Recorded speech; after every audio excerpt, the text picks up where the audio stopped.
G'day, battlers, and hopefully our voices are on, but welcome to the Clash of the Champions Down Under, where we're going to see all six of the Australian regional and international champions from the past 3 Play Pokemon seasons, the 2022 season, the 2023 season, and the very fresh 2024 season, all competing together like action figures, putting all of these just titans against each other and find out who comes out on top. But before we get into all of that, I'm also joined by 3 other lovely Australians as well, so we should probably say hello to them first. Hi, I'm PvP Steve, by the way. But to this way, we have the lovely debbiepebble.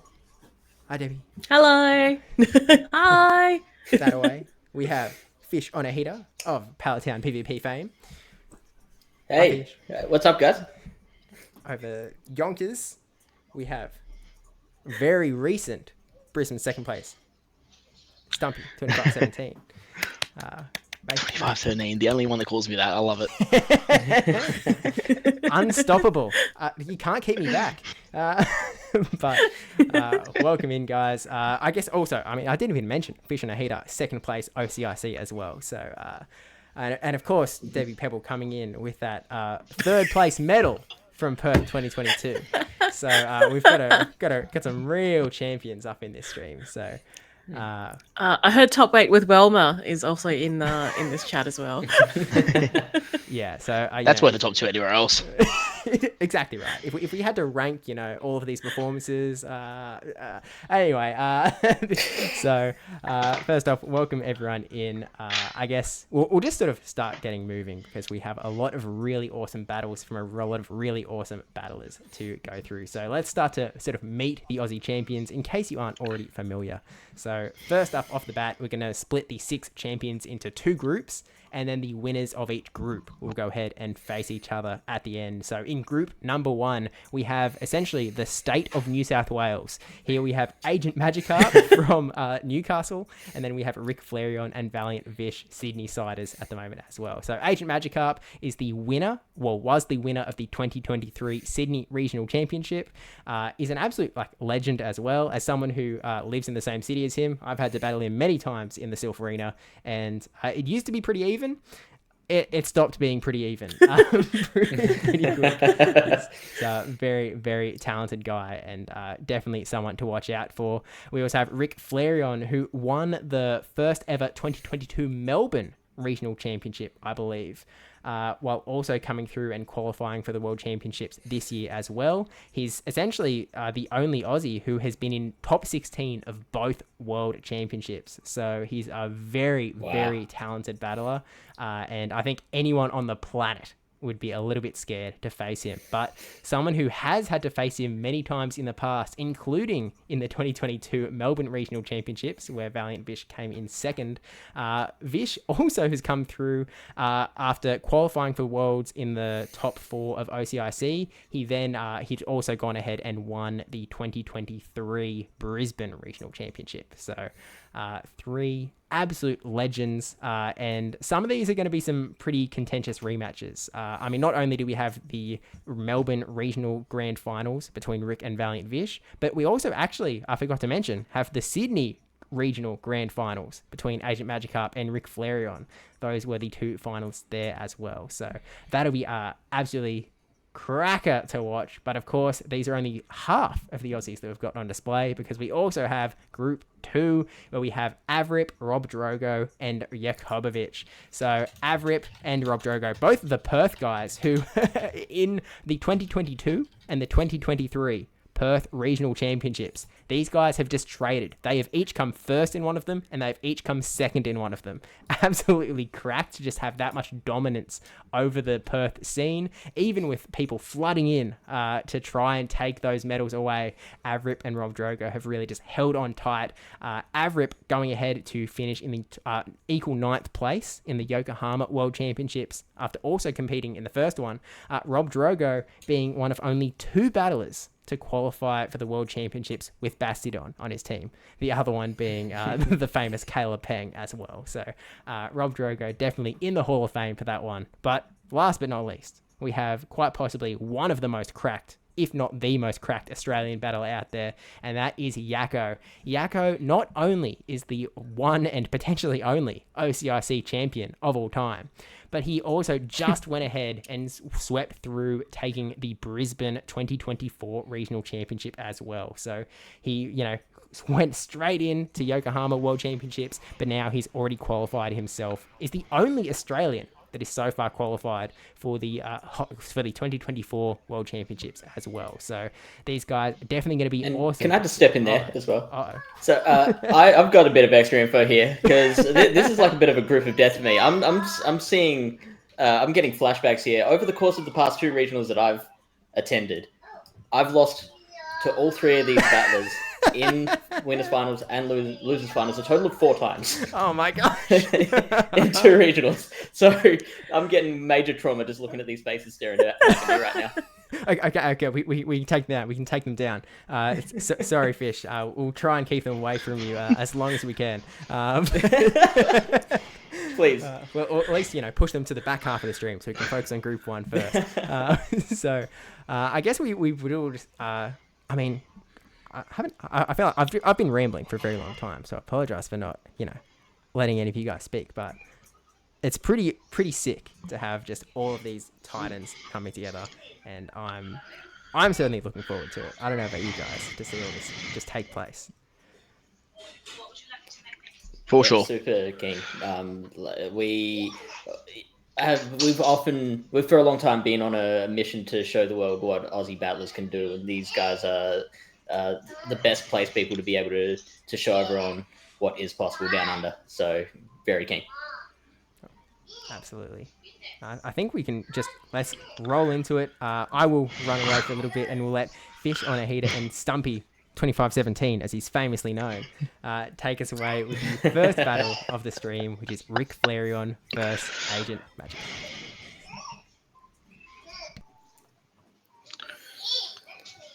So, all right, we have so we were told before the stream that these guys were they did have to lock in their teams on like the 4th day of the season. So this is all very fresh meta. We haven't had a lot of time for the best picks and the not so great picks to sink in at the moment. I'm personally looking at the Shadow Credilli on AgentMagikarp's side. I love Credilli. I think it's pretty underrated. I would love to see that thing get a little more attention. No, most definitely. It's crazy coverage, and the shadow form as well gives that extra sort of oomph even, and doesn't really suffer too badly from the lack of bulk. But definitely going to be interesting to see because, like you said, early season sort of picks. But I do think it always gets some vibes of old seasons from RicFlareon's team, but with the Vigoroth in there as well now, sort of new season vibes. It's going to be good to see how these guys show off the new meta. Yeah, speaking of old seasons, that Trevenant, which is, I think, making a little bit of a comeback this season.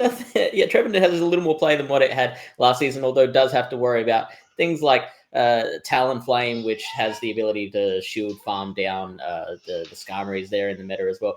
Of course, the big deal with Trevenant, the thing that does make it as good as it is because it is a grass type that just has so much play against things that would normally counter it, as long as it doesn't have that normal typing cough Noctowl. Yeah, very few. Well, with the sort of the Mandibuzz and Noctowl's exit from the meta, it sort of left the space open with Trevenant sort of coming against those Whiscash and Lantern that we're seeing in the meta now. But again, the Seed Bomb nerf has pushed it back a little bit in the favor, but I think it's it's good to see it come back. And like I said, the good with this new season update, we've now back in seeing some fresh faces as well as some old spice coming back. All right, should we get into the battles? Better place to start. Let's go. Let's do it. Battle number 1. Fish. Yeah, all right. Battle number 1, RicFlareon against AgentMagikarp. We want to see what picks these guys lead with. It is going to be the Talonflame into the Alolan Ninetales. Not a great start for the Alolan Ninetales. We don't get to see what fast move that thing is running. So they are switching straight out. We get the G-Fisk into the Credilli now. Yep, not the worst of counter swaps for Rick. So to get out of there, the incinerate damage is going to add up on the G-Fisk anyway, but Magikarp's smartly getting out of there and protecting the Talonflame later on. Gets the shield on the Earthquake first up, which is a great call from AgentMagikarp. Now the Grass Knot's going to come back. It's going to take 2 Grass Knots to take out this Galarian Stunfisk, but it has to get all the way up to another Grass Knot again, which it can do just as the Earthquake comes in from the G-Fisk. The Rock Slide will be thrown from the Credilli. So going for a bait, will RicFlareon fall for that? No, letting that go, and that is a huge advantage now for RicFlareon. Yeah, unbelievable call from Rick, and he's just, besides the fact that he's keen to shield there and happy to let the go down, but does make a huge call, and he's gonna get the Earthquake off here, and Credilli does have to eat it, but does survive it quite comfortably, so not the worst of spots. But now that Galarian Stunfisk only has to get to a Rock Slide. Unfortunately for the Stunfisk, the Credilli gets to the Rock Slide first, and with the G-Fisk on such low health, that will be enough to take it out. RicFlareon has shown that he doesn't really care about his G-Fisk in this particular situation, so he's just going to let that thing go. The Lola Ninetales is going to come back down. Just 2 Powder Snows will be enough to take out the rest of that Credilli, and it now has a little bit of an energy lead against whatever comes in next. We do have an instant switch, though, straight to the Vigoroth, which is going to be... AgentMagikarp staying in here and throwing the Flame Charge, so just trying to get the shield back here, and does successfully get the shield off Rick. So it'll be interesting to see the Dragonair in the back, quite squishy, but he has gone straight into it, so we'll see how this matchup plays out. I love that, getting the shield first before bringing in that Dragonair. With 2 shields up, that Vigoroth had a lot of room to maneuver. Now, not so much with only 1 shield. 1 Body Slam will really threaten this Dragonair. Won't KO, but will take out a lot of health. It now puts it in a range where it can be counted down. The Dragonair will now throw a charge move back, and that Vigoroth is on low enough HP that it will leave the field. We get a late shield from RicFlareon. Is going to invest in this Vigoroth, going to try and counter it down, get up as much energy as it can. It has just about 2 Body Slams, which can now throw against this Talonflame. Oh no, going for the Rock Slide. He definitely cannot survive the Rock Slide, but can he survive this Incinerate to get to another move? It will be the interesting call here. Let's see if that happens. No, the Incinerate does take it out, and now it's going to be no shields left. Flame Charge, boosted Flame Charge against this Alolan Ninetales. This surely, against the Shadow, will take the rest of this Ninetales right off the field. Oh no, it does survive just a little bit. Surely not. Surely not. This Weather Ball, it is a Shadow Pokemon, but this Weather Ball cannot be enough to take out this Talonflame. Surely. It is not. So that is 1 win on the board for AgentMagikarp, winning that lead and capitalizing on it, maintaining that alignment, clever use of the charge moves to burn those shields to make the things a little bit easier in the end game. Well done. Yeah, most definitely. Well played by Magikarp there. Caught a really good lead and capitalized on keeping alignment in the end, and really played that quite well.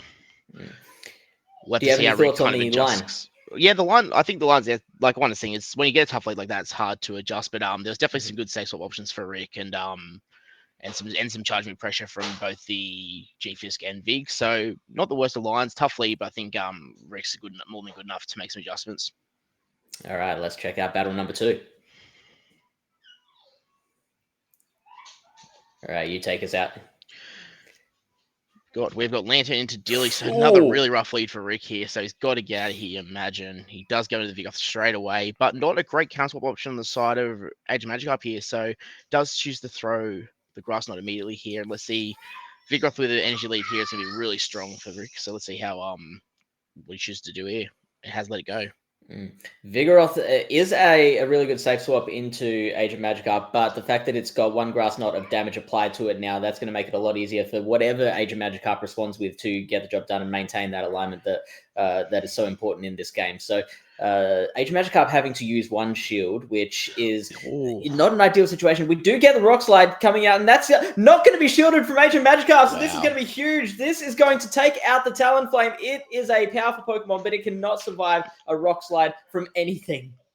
And this is not going to be a nice farm down for a Snarl here, so he might be able to get to another move here, right? He has got to just manages to get there. Vigoroth showing its power here in the safe swap, but not only getting a shield, but also then chipping a very bulky Umbreon in the back. Lantern's going to come out, is going to find itself in a much better situation than what it was in just 1 minute ago. We saw the Galarian Stunfisk in the back, which will have to take out the rest of that Credilli. AgentMagikarp does still have 2 shields left, and that will help a lot, but we've seen the power of baiting here. Now we get an attempted catch on the Credilli, not to be, so that Lantern has a lot of health, which it can take into the end game. The Grass Knot will land on this G-Fisk. Maybe it'll be shielded, yet it does apply a shield RicFlareon using that first shield, keeping this G-Fisk as healthy as possible. Yeah, the shield advantage here is unbelievable for the G-Fisk. It's going to be so hard to take out, and he understands that this is probably the most damage that's going to be forced on him here will be the grass knots. So nice shield here and forces Magikarp in a really awkward position. Yeah, RicFlareon going straight for those Earthquakes. I don't think he's going to worry about baiting at all. He can survive one Grass Knot. Doesn't need to shield here. Might shield just for the sake of being thorough. But I think RicFlareon, now that he has won that alignment back, is in a very, very powerful position. Yeah, that's to be enough. They said it'd be really hard back for Magikarp. And after a tough lead, Rick really made it really tough for that Vigoroth safe swap. There was no real hard answer. And going behind an energy just made that Vigoroth so much stronger with the Rock Slide damage now. Yeah, and it might have been able to help if AgentMagikarp had been willing to use that second shield on the Vigoroth, but then you're, being down 2 shields to 0 halfway through the battle, that's also not a great situation too, so it might not have even helped in the end. Or maybe it might have been a miscount situation. Maybe you might have thought not up to that Rock Slide. I've done it so many times before. So yeah, that... couple of reasons why that second shield might not have come up. Here's the final Earthquake from the Galarian Stunfisk, or maybe not quite the last charge move. That Umbreon is so tanky, it will just survive it. And now here comes the Surf. That will take it out. Save us some time there with the switch there. Thank you, Rick. But really well played game, maneuvered well out of that tough lead. And Vigoroth just this is just shows what the move updates can do, because that Rock Slide has come through, and that would not have been a threat last season because you wouldn't have that. Right. It'd be Bulldoze or nothing else. Like it couldn't be anything apart from Body Slam. So just showing how what a simple move update can flip a matchup completely. Yeah, and the other thing that's gone really in Vigoroth's favor is the drop in Metachan usage, because it was so hard to bring any fighter that wasn't Metachan, because Metachan was doing everything a fighter could and beating all the fighters very, very comfortably. But Vigoroth doesn't have to worry about that nearly as much now. Yeah, most definitely, and it just shows that it's why it's been so good in restricted metas for so many years, with Metachan being banned for basically every Silph Cup we've seen in the past. So which is where we've seen Vigoroth show its strength. So I think that now everyone in the play Pokemon scene is going to see the power of Vigoroth. Yeah, and I'm here for it. Let's go to battle number 3. Decisive game 3. Decisive. Ooh, this is interesting. This is a much more neutral lead. This is the Vigoroth into the Talonflame. We saw this battle in the last match, and we saw that it was advantage to Vigoroth. Now Vigoroth going straight for that Rock Slide, and AgentMagikarp is not taking any chances. Is going to throw that shield up straight away. Yep. Going for the fly here, so not choosing to boost his damage. So let's see what Rick decides to do here. But such a dominant spot for the Vig with the Rock Slide, but he has let it go, so he puts himself in a position where he may get farmed down here, and we can only throw a Body Slam potentially. All right, now let's see if this second shield comes up. Maybe AgentMagikarp a little gunshot. No, it does throw out that second shield. So maybe it was a miscount last time and then kind of overcorrecting this time. So manages to get that bait, and now the G-Fisk is going to come out. The Talonflame will take one of the shields off of the G-Fisk, but then surely will switch out, because we saw what a Rock Slide can do to this thing. It's not going to be pretty. Yeah, well, you got to be, if you're in Magikarp's position, he can't get out of this matchup. So it would have been nice to save the Talonflame here, but G-Fisk has outpaced here and managed to get the Rock Slide to, save his Ninetales in the back from having to see this thing. So good position, pretty initial position here. It'd be interesting to see how the players play out of it. Yeah, the Grass Knot does do a lot of damage to the G-Fisk. Won't quite take it out from this range, but it will maybe get it down to a point where the Bullet Seeds or maybe the Lantern can do the rest of the work. So the Ninetales are going to come straight in. And now we are going to get the response from the Lantern with no shields left in play. This is looking pretty good for the Lantern. It can survive one Dazzling Gleam and then do a lot of work back with Thunderbolt and Surf. And that's great timing from Rick there, to throwing on CMP to optimal timing from Rick, as we've come to expect from him now. Does a good chunk of damage, but we'll have to eat a Thunderbolt now. Now, the best case scenario for AgentMagikarp would be to have enough energy at the end of this matchup to be able to throw the Surf straight onto the G-Fisk. We'll see how much it takes to KO that Ninetales. Not quite there, I don't think it was. It'll take a couple more to get there. The G-Fisk will throw just the Rock Slide, the lower energy move, because that should be enough to take out this Lantern. We'll see if it has enough energy left to take out that Cordilli at the end. Like I said, though, the Earthquake won't be enough to take it out completely from there. So it's looking pretty interesting from both sides heading into the end game. Yeah, well, he's going to survive definitely one move here, but it's a matter of if he gets to an Earthquake and a Rock Slide here to be able to take out this thing without getting farmed down as well. So good timing there from Rick. This is going to do a lot of damage, but it will just live this. So it's going to be a race to the next charge move, I believe. Yeah, we'll see who gets there first. We see they're on pretty similar HPs. That Rock Slide's coming fast. I think it might be the G-Fisk. It's there! It's there! The G-Fisk does get there with one turn left to go. And that Credilli will go down just before it can close out the battle. And that is 2-1 to Rick after such a rough start. Manages to get the 2-1 and win that matchup. Yeah, what an unbelievable match. And Rick's just showing that he can get himself out of some wiggly situations, and that G-Fisk, they say IVs don't matter. I think it mattered then. Yeah, 100%. Yeah, just one less HP, so I might have flipped that up. So yeah, really exciting first match. Really great way to start off the stream. 100%. Just a nice preview to what we're going to have come. What's going to come now? We see that's a good start to the thing. How can we improve on that? But it's only going to get better, I think. Yeah, 100%. Let's see what's up next.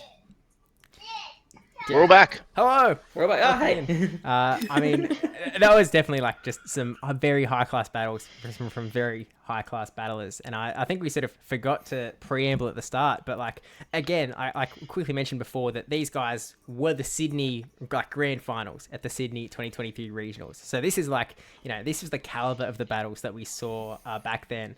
And I did go through and like recheck all of the matchups beforehand as well. They played at OCIC first in February, and AgentMagikarp defeated RicFlareon 2-1. And then they came to Sydney, and RicFlareon did reset the bracket, but AgentMagikarp was able to defeat RicFlareon again with, I think it was a 3-2 going the entire way to the end of the second set. So like AgentMagikarp, arguably going in as the favorite, as someone who has just seeming constantly sort of been biting at the heels of RicFlareon, but RicFlareon, today able to push his way through, and with the clutchest of finishes in that game 3, able to get over the top to that 2-1. So just a really, really incredible result from Rick. Yeah, I'm sure that makes up for the last 2 matchups. I'm sure that I'm sure that he's loving it now. Oh yeah. Forget about OCIC regional championships, like the Clash of the Champions. This is the real deal. Yeah. Who's the favorite now? Just rewriting the history books as we speak. Not that we were ever questioning how good RicFlareon was at Pokemon Go PvP. I think that's a pretty settled medal. But yeah, I guess we will sort of go on ahead to the next battle, just to even turn up the heat even more, where we're going to see AgentMagikarp versus ValiantVish. So let's jump into that. Wow, Blue Lions coming through. Hi, Debbie. Hi, Dave. All right, so we've got AgentMagikarp versus ValiantVish here. Now, we just saw AgentMagikarp's team, so let's just focus on Vish's team through here, and we can see that he's playing into definitely the new season. Would we call these spice picks, or just new kids on the block? Yeah, it's like Arctivax feels like a very spicy pick, because it's not something that like a lot of people are using. It's getting like some use, and it's getting some success here or there, but it still feels like a spicy pick. Maybe just because a lot of us don't actually have access to it, and so haven't been able to do any battles with it. It feels elusive and spicy, but something like Charge Bug is something that like it still feels to me like it is spicy, even though we've sort of seen from the 2 regionals so far in this circuit. We saw at Stuttgart and we saw at San Antonio, like Charge Bug is a very meta pick now. It's still early days. It's only been meta for about 23 days and counting, but it still feels spicy and new and fresh, and Vish is just going straight in. As Fish mentioned before, like this is like they had to just put these teams in the first week of the season, so I think it was due on about December 5th. So this was a very oceanic take on the meta, ignoring the sort of distractions from the regional championships that sort of developed the metas on their own from Europe and North America. This is very, very Aussie as to how they've analysed the meta. And Vish, like, as much as like Arctibax feels like a very spicy pick as well, he did actually just run it at the Brisbane Regional Championships as well. So it's not like completely out there as far as where Vish is, but of course he's running that Steelwing Skarmory, he's running that Scald Whiscash, he's running Dynamic Punch on his Metacham, which was definitely not the big move to have back at the Brisbane Regional Championships, but he's running it here, and I think definitely is going to have a bit of a time against AgentMagikarp, who, I mean, as we saw before, is also bringing some of the new meta with Credilli, with Talonflame, with Skarmory. So I guess looking at the two teams, Debbie, what is jumping out to you as something that might end up getting some use here from either player? I think that AgentMagikarp's like Talonflame is really a big, strong contender against Vish's team through there. I think he comfortably can take out 4 of his Pokemons through. So I expect that to be brought in possibly every single match through there.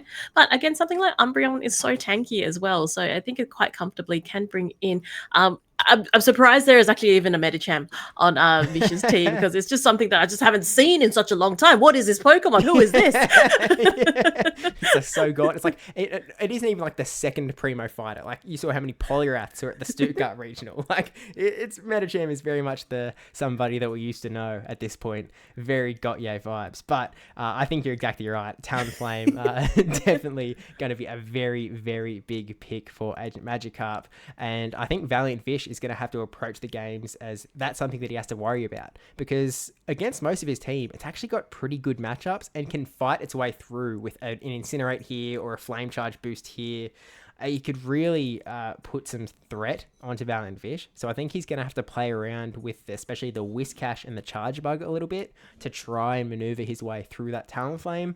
And if he can get a good matchup on it, then he might be in a good spot. But Talonflame, definitely a Pokemon that is very comfortable in being able to fight its way out of those matchups that you think that it might end up losing. But with that said, let's just jump straight into game number 1, AgentMagikarp versus ValiantVish. I guess also should probably mention as well that these two have faced each other on the Play Pokemon circuit as well. So it is a little bit rematch vibes. I think Vish played AgentMagikarp at OCIC, where he defeated him 2-0, and then also played him... Oh, actually... Hang on, what? Oh, they also played at Melbourne in 2022, like way at the start of Play Pokemon, where ValiantVish also defeated him 2-0. So ValiantVish very much going in here as the favourite, having defeated AgentMagikarp essentially 4-0 in the Play Pokemon series. But, you know, arguably AgentMagikarp, the favourite going into RicFlareon, and we saw how that went. It went the other way, so... we will just have to wait and see how it goes. So let's jump into game number 1 with a Talonflame from AgentMagikarp into Chargebug from ValiantVish. A very interesting matchup where I believe Chargebug needs to land a Discharge to be able to get through this matchup alive. So let's see what decisions they make with an instant shield coming up from the Flame Charge from AgentMagikarp. So we'll see, does Vish go for the bait or does he go straight for the Discharge? Oh, we'll see how it goes through there. And you can see those Incinerates just doing so much damage. And going for the X-Scissor here, and AgentMagikarp choosing to shield. Just hoping that, you know, can preserve as much as health as he can on that Talonflame. Wow. And that Charger Bug goes down. Just so quick with those Incinerates. So Vish is just taking his time thinking what to pick here. Brings out his Lickitung and... manages to just have a think about what he wants to do through here. AgentMagikarp going for the I believe it's Fly Through, and Lickitung quite comfortably taking it pretty well. Yeah, I mean, this is sort of not only the power of Lickitung with the bulk, but the real power of Talonflame. How you give that thing an inch and it's taking a mile. Look at it just dominating through ValiantVish's team. He hasn't even gone to a third Pokemon yet, and he has taken out 2 of ValiantVish's team. And now it is Metacham versus the world. And arguably, this is actually like Vish's dream 2 Pokemon that AgentMagikarp has in the back, because both Credilli is going to be taking super effective fighting damage here with its rock typing, and Umbreon will also be taking that super effective damage. So AgentMagikarp needs to make the call here. Does he want to protect the Credilli? And he does not call the Dynamic Punch. Credilli going down, and now it is Umbreon versus Metacham. And again, he's going to have to make a call at some point. Is there going to be a Dynamic Punch going through? Is he going to be able to foul play his way through this Metacham? Or has Vish just stumbled upon the greatest back lineup of all time for this Metacham? I think he found his win con through here. Now Vish going straight for the dynamic punch, and we'll see him. Agent Magikarp uses the shield, so correctly shields there to protect his Umbreon through. But these counters are doing so much quick, fast damage right at the moment.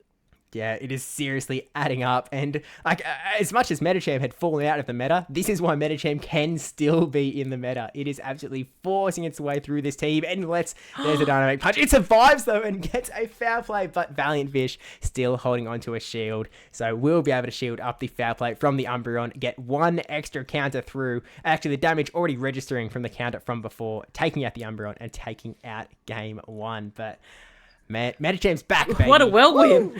Who said that Medicham was like God? Like, obviously, I know we're close to Christmas, but Ghost Pass are here. Yeah, exactly right. But it feels like, we saw Talonflame come in and take out 2 Pokemon, and ValiantVish was sitting there going like, I can take out 2 Pokemon with 1. I can do this just as well as you can. And Medicham came in and did exactly that. Just like insane comeback from ValiantVish. Literally any other Pokemon, if Agent Magikarp had the Dragonair or he had the Lantern, like any other Pokemon, ValiantVish would have been in some serious trouble. So whether ValiantVish had sort of been preparing for this, whether that's what he predicted in his head, he was like, I think that this is going to be what's in the back, and my Medicham is going to have some play here. Whether he thought that or not, it feels like, for me, it feels pretty scary to even imagine that sort of thing happening. Absolutely. Like nerves of steel in that situation, because you just see how oppressive that Incinerate came through. Like, I'd be panicking. I'd be very much in a panic state, go, uh-oh, rot-roll, what do I do here? And the fact that he managed to just turn the tide so quickly, and it played to his favor at the end. And again, a magical backline for him to play out and secure game 1. Oh, yeah, absolutely. So let's jump into game number 2, see if Agent Magikarp can potentially, adjust his team a little bit to try and stop ValiantVish from 2-0ing him a 3rd time in a row. Let's jump in to game number 2, and we go straight into a Medicham, into Umbreon. This is not what Agent Magikarp wanted to see at all, so has to quick swap into that Dragonair, and now it is just going to be a question of where do the shields come, because that Medicham has Ice Punch. It is open team sheets, so Agent Magikarp is aware that an Ice Punch is sitting there, so burns the shield, wants to keep this Dragonair alive, and we do see the swap into Arctibax. It's here, Debbie. It is here. The Arctibax is doing so much damage with that Dragon Breath, and now this Body Slam will go through. However, ValiantVish chooses to shield and protect his Arctibax through here, and I think it can comfortably just farm down through there. And you know what? Arctibax, pretty cute looking Pokemon, let's be honest. Now Agent Magikarp bringing out his Umbreon, knows comfortably that it can take this move through here, so choosing not to shield this Avalanche. Yeah, Umbreon, a very bulky Pokemon, can take that thing on the chin absolutely fine. Arctibax doesn't exactly have the same level of bulk, so ValiantVish deciding to no shield here, meaning the foul plate is going to come through and do a lot of damage. They're actually holding on and able to get an extra little Dragon Claw through. Now, Umbreon will definitely still be able to take this Dragon Claw on the chin. Again, it has bulk for days, but will just weaken down that Umbreon a little bit more, and we actually see a crazy swap out into Talonflame, trying to get a big Incinerate, but ValiantVish swapping into the Charge Bug, knowing that he needs to get a discharge through onto this Talonflame, or else he might be in some major trouble. A bait is not going to do the job anymore after these Flame Charge boosts, so he needs the discharge, and he needs it to go through, but he goes for the bait! Is Agent Magikarp going to fall for it? Oh, and he does. He chooses to shield this X-Scissor and protect that Talonflame. But you know what? That Talonflame is juiced up. Its attack has increased. So it's really, really powerful in this situation at the moment. Yeah, it's one of those really unfortunate spots where, the Volt Switch being 4 turns, the Incinerate being 5 turns, it feels like you should get a charge move off, but that's just not how the damage registers. And now the Talonflame is coming back in to get the big fly, the Flame Charge boosted fly onto the Medicham, and it goes all the way down, and there's that tiny little bit of Arctibax health that Vish did survive. It was actually a really heads-up play from ValiantVish, like swapping out as the Incinerate started. There were a few turns of Incinerate that played. He got some Dragon Breath worth of energy. He swapped out to preserve it. He brought it back in at the start of an Incinerate, but unfortunately just didn't quite have enough juice in the tank to be able to get up to that Dragon Claw to land onto the Talonflame. But what a battle. Like, these guys are just absolutely going at it. It is insane, Debbie. Yeah, it's an absolute clinic as well. Given the situation of the certain Pokemons that are here as well, we can just see the timings are beautiful. We can see that all the moves are going off at like the correct times. There's no misplays. It's just excellent play, and it's a joy to watch. Oh, absolutely. And I think AgentMagikarp is, again, as you sort of hinted at the start of the battles, Talonflame is a really powerful Pokemon for AgentMagikarp. And again, Vish doesn't really have a great answer to it. That Charger Bug, if you don't play it exactly correctly, if the shields don't go exactly how you want them to go, then you will actually lose that matchup. And so we've seen that twice now. That Charger Bug sort of getting that last Volt Switch to try and get the charge move, but the Incinerate coming back in and finishing off the Charger Bug before the charge move is able to register. And it's really unfortunate. Like, Volt Switch it's so weird how, like, we talk about how Incinerate is a clunky move. It's 5 turns. It's really long. But Volt Switch being 4 turns just makes it, like, clunky enough that it's somehow, like, Incinerate is just able to overpower it. It's wild. And it's going to be really hard for Vish going to this game number 3. I think, assuming that AgentMagikarp isn't going to go in with a team that is double weak to Metacham again, I think that he's really going to have to think about bringing the Whiscash in to try and RPS it a little bit to try and get that Water type onto the Fire type and get some Scolds through. I don't know how else you get out of this. Yeah, absolutely. Yep, just... Let's go with the scissors, paper, rock. Look, there'll be skill in between, but there's one Pokemon that's going to want to land on one Pokemon. It can be Buckamidi, Charger Bug can have a role, but Vish is going to need to get the right Pokemon onto that Talonflame. So let's jump into game number 3. Absolutely. All tied 1-1, and we see a Talonflame into the Lickitung here, and we see that Charge Bug and Arctivax hanging out in the back from ValiantVish. So no Whiscash, but Talonflame is sort of in a nice spot here where it is, again, sort of able to just charge up. These flame charge boosts are really going to be adding up for the Talonflame. And Lickitung, while it's able to take it, it's kind of a bad thing for Vish because it's giving AgentMagikarp time to just increase the power of this Talonflame. That's true. It is giving him time, but it's where he wants to see it. He definitely doesn't want to see the Talonflame in the back. So I think as much as it's a poor situation, it's a best of 2 evils at this stage. Yeah, I think you might be right. The Fly is going to come through here after being Flame Charge boosted, so Vish does have to shield there to keep that Lickitung around. Because it is starting to get low here, this Body Slam will be enough to KO if AgentMagikarp decided to no shield, but we do see the shield coming up here, protecting that Talonflame, wanting to get some more Incinerate damage through, and now Vish has to make the call. Do we stay in and go for the Body Slam? And we actually see a swap into Credilli, but we see Vish stay calm, stay cool, keep the Body Slam energy, and swap into the Arctivax, and now it is going to be a call time, Debbie. Do we see the shield for the Rock Slide? Because this is definitely going to hurt, and we do see the shield from Vish.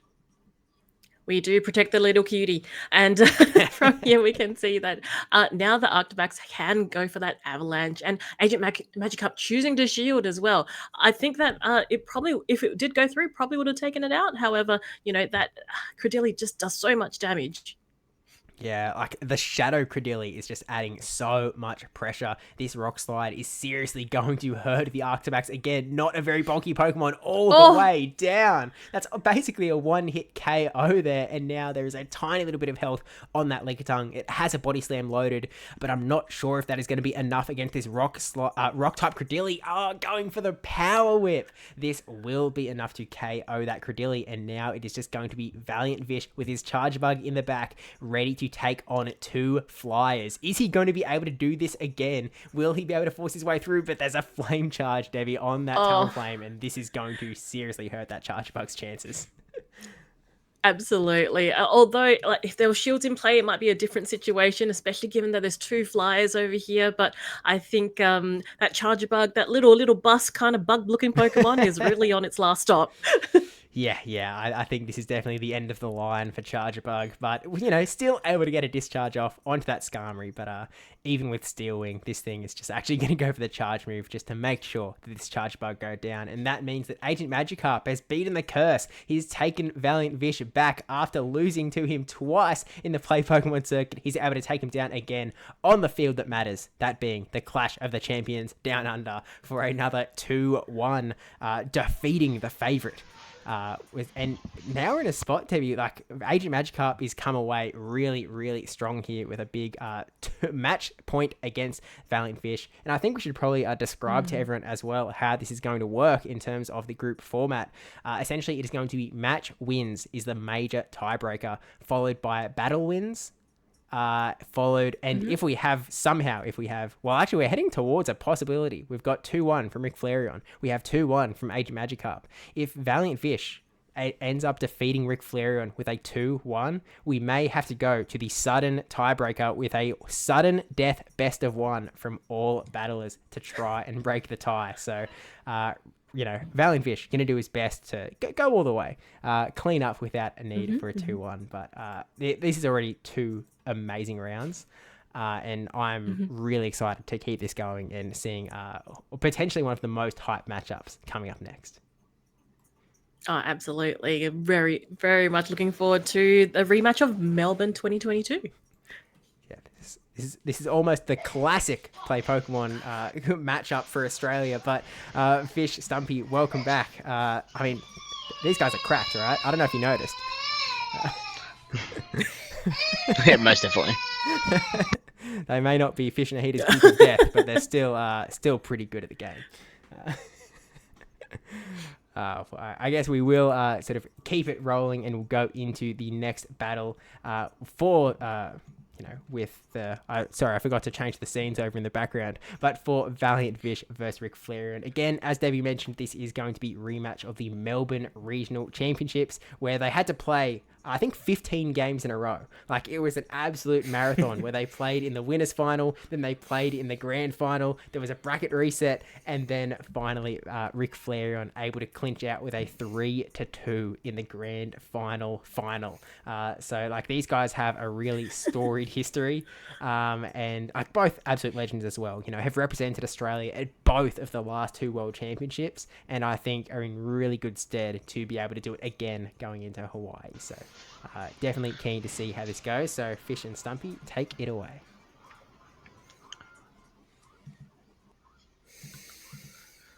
Here we go. Right. I've seen this matchup more than a few times.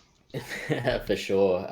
So Vish, we're running that Arctibax and Chargebug core that he did talk about being one of his MVPs in the Brisbane Regional. It's really exciting to see that one in play, because I think they're both super fun Pokemon, and I completely agree with Debbie that Arctibax is just the cutest.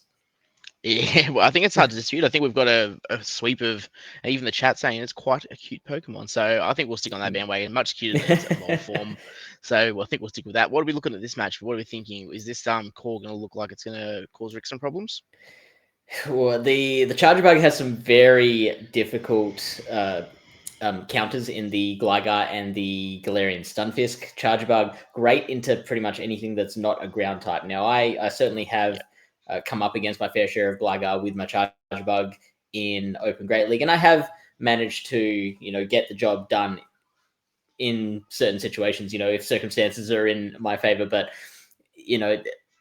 with battlers this talented, they also know what your opponent has to do to get the win con, and they're really good at being able to deny those win cons as well. So we'll see how that one plays out.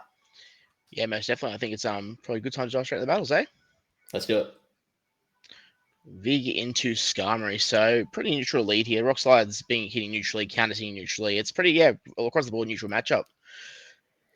Yeah, we'll see how they choose to play it out. The Vigoroth is just chipping away with the counters at the same time as the Steel Wings are chipping away at the Vigoroth. And we see that the Vigoroth is losing its HP a little bit faster than what the Skarmory is. We see Skarmory now throwing its first charge move. How much damage is this going to do to the Vigoroth? Yeah, well, it's definitely going to put it into a position where it's going to get farmed down. So we do see a shield come up. It is a just fairly solid matchup for the Skarmory. It sort of allows gives a good choice for the Skarmory that it can decide whether it wants to shield first or not. It can let the first move go, and then this can force a second shield here. So Fish playing this the right way, I feel, and can actually get a little bit extra energy here before the next move comes through. And that's exactly what they do. If Fish, the Sky Attack will be shielded. So the second shield is coming out from the Vigoroth side, and now we're going to get the counter down before that Sky Attack comes out. Just manages to get there before that Sky Attack happens. So now the Medicham is going to come out, and we see an instant swap into the Lantern. So the Vigoroth is going to keep that energy that it built up. Medicham going to build up to that dynamic punch that works so well for Vish in his last match, and it's going to take out a big chunk of this Lantern. Most definitely. Psychic Nerf doesn't mean a whole lot when it's got something like Dynamic Punch to hit so hard. So very strong neutrally, and this has done already done a lot of work on this Lantern. Obviously, Rick's predicted the Medicham is going to come in, so he didn't want to lose that energy on Vigoroth, so he's gone for the direct pivot. And looks like not a bad play at the moment because this Medicham is getting closer and closer to the body slam range. Yeah. So did it have a body slam built up? Did it have that ready? I believe that he was at almost two moves, so be very close to cool. And I think as he's expecting a Lickitung in the back, I imagine Rick he would have thought the thing can't lick it down with Vigoroth even at that HP, so he will be able to get to multiple body slams. So I think it was quite a smart play to get out of there, and we'll probably see that energy come in now, I'd say. Yeah, I think so. Also, with the shield in hand, this is looking like a pretty good position for ValiantVish. We'll see what that third Pokemon it is the Trevenant. So this is going to be interesting. All charge moves are resisted onto the Trevenant. Those licks are doing super effective damage. Those power whips do add up after a while. Takes the energy and then gets out of there, gets another counter or two in before throwing that body slam. So Stumpy caught it before at 2 moves. This will do a large amount of damage. I mean, the second one will anyway. The second one is coming out, and this will draw the shield. Now it is up to the Lickitung to try and get as much energy as it can from those remaining licks. It's not going to get too many licks in. There is still the Medicham there, which has some catch capabilities, and the switch clock is up. Yeah, it's an awkward spot because he's going to throw the power whip here at again resisted as you said, but not going to do enough to really pressure this thing. But we'll see if the he's gone for the direction between the Ice Punch combo play. What a great play from Vish there. Unbelievable. Yeah, really well played. So that's the best way to get out of that matchup. He was in an awkward spot. Rick really playing around with his energy well, but great there, and caught the Trev off guard, I think, there. So really well played from Vish there. Sort of in an awkward spot. Rick played that really well. Absolutely. And just between you and me, don't tell anyone, Stumpy, I am kind of rooting for Vish in this matchup just because I want to see what this sudden death looks like. Yeah, we're all calling for a sudden death now. We need 2-1 again though, wouldn't we? It would have to be 2-1. Yeah, 3-0 would give him enough battle wins, which is the next tiebreaker, to automatically qualify. So I'm hoping that RicFlareon wins this next battle, and then ValiantVish can pull out some sort of 1 HP win in battle 3. That's what I'm calling. That was most definitely that was a very Rick and Vish type of battle where it was a lot of having to play around with the energy and get in and out of matchups. So. It's not surprising to see that sort of matchup and very close coming down to the wire. Well played by Vish, but I said I can't imagine these other 2 battles are anything but close, so let's get to it. And the same matchup as before, the Skarmory lead into the Vigoroth, except now we have both sides, which will be handy. Yeah. And we see that Rick is running the same team as last time. However, Vish has opted to bring in the Whiscash as their third Pokemon. We'll see how that plays out. That's going to be very, very good against the Lantern. Yeah, well, good to know that Steve didn't play game 1 again for us. So Rockslide coming through. He does shield the first one, so it doesn't. Yeah, it's interesting now. He's gone through and he's caught it. Oh, that is an unbelievably good play. All that energy gone completely to waste into a Lantern. So unreal catch by Rick. And now it's tough spot for Vish. That energy's gone nowhere. Yeah, but now giving up that alignment, that's going to be actually pretty bad for RicFlareon, I think, for the rest of the battle, because this Whiscash is going to come in and do its thing with Lantern, and then you've got the Skarmory that can come in against the Trevenant in the back, avoids not locking that Medicham into the Trevenant as well. I think Vish is in a good position. He's in a good position, but you got to think that the Skarmory doesn't threaten the Trevenant like it used to because the S-slash damage is no longer there. It's a lot more neutral than it used to be, and Shadow Ball still hits so hard. So I think that this is actually not a bad position for as bad a position as it may look on the surface for Rick, he is sort of in a tough spot here, but he's gonna let this go down, and this is gonna make way for and he's gone straight into the Trev here. So resisting the moves here as well. We got to watch out for a debuff here. The debuff here might be the issue. Debuff will hurt it, but also keeping those shields in play, like you said, is the key to winning that matchup against the Skarmory. We get the attack drop that Trevenant will be able to take out the Whiscash quite easily with the Seed Bomb, but then how much is that Shadow Ball going to do against the Skarmory? The Skarmory did have a little bit of its HP chipped away already, so it doesn't need quite as much power behind it, but I think it might still be a little too healthy. One Sky Attack is going to come out, and Insta Shield from RicFlareon, not debating that one, has 2 shields to use, may as well use them, right? Yeah, 100% time to use your shields now. Got to protect this thing. And the Shadow Ball, this is very close to Shadow Ball range, even with the debuff. So Rick smartly bring up a lot of energy here. He does go for the bait, which is a huge play. Oh, is this going to be called by Vish? He's not shielding. He's not doing it. Oh, last second comes up. That shield deploying, and that Seed Bomb hits it wimpily and falls to the ground. The next guy attack is going to come out and get the second shield from the Trevenant now. The Trevenant will be able to get to that move before anything else can be done. The Vigoroth is going to come out and try and do what it can, but now here comes big bad Medicham, and that Medicham can come out of that with energy. An Ice Punch will threaten it. However, the Trevenant did have that Shadow Ball ready, didn't it? It did have the move bank, but I just unfortunately don't think that is going to be... Unless he can get this thing into Seed Bomb range, I don't think he can. He's in a position where he needs to throw the Shadow Ball and will probably end up getting Steel Wing down, but he has made this quite close. So we'll see how... He's going to have to throw the Shadow Ball straight away here to get rid of this thing. He has gone for the Seed Bomb, knowing that if this KOs, he's in a position to get to another move, but I think we might see this just live. And it does too. Good call. That Ice Punch is going to seal the deal for ValiantVish, and that's going to put him up 2-0 in this matchup. So winning the matchup now needs to win the next battle as well to secure that spot in the final. Yep, and really, like I said, really close battles again.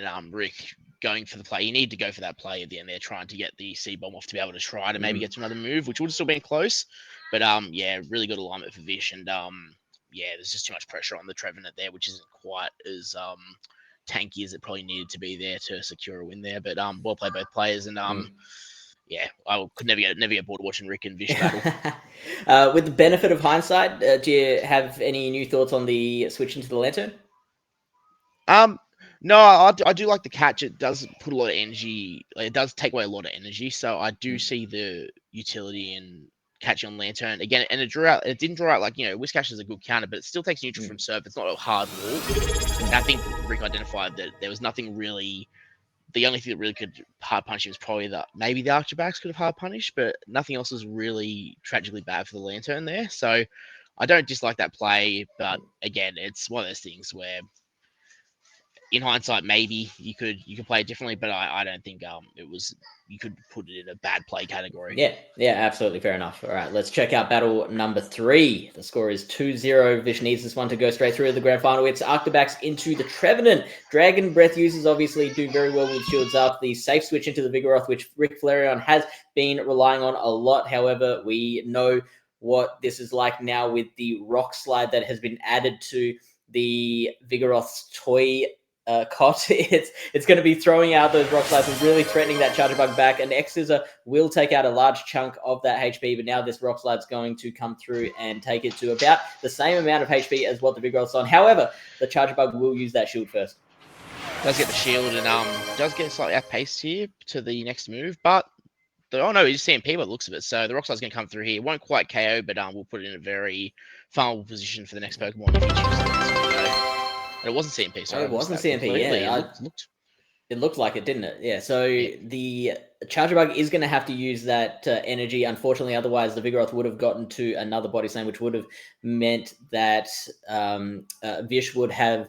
Rick would have maintained the alignment. So throwing that thing and now just throwing some constellation damage into the Gligar, which isn't going to feel this too badly. And then we'll be able to wing attack the Charger Bug down. Yeah, but a really tough spot here because the Skarmory kind of walls off this backline, you could say, in a way. You do have the Shadow Ball here, which is why he's got straight out of there, but we do have the Archback's a little bit squishy, though, so can we see something from here, from the Trevenant? Can we see a bit of a carry again?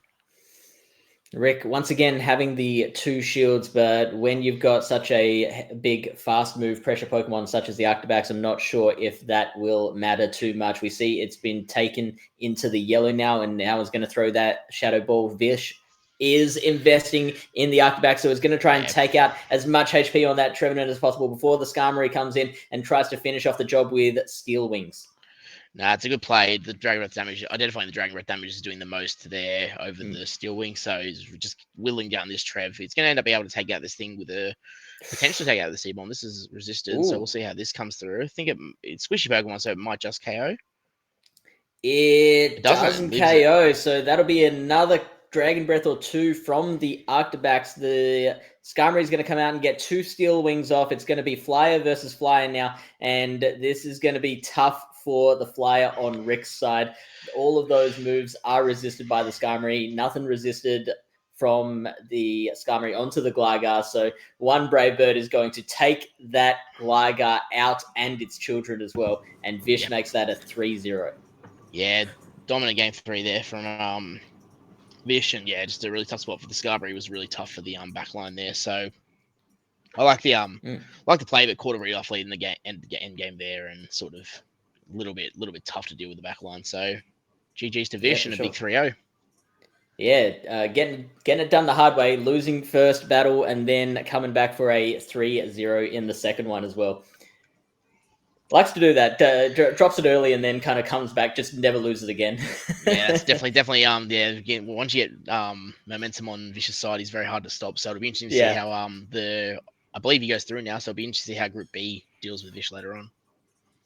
All right, let's bring back all 4 of the casters. We can introduce the next group, the group of death, the group of Fish's death anyway.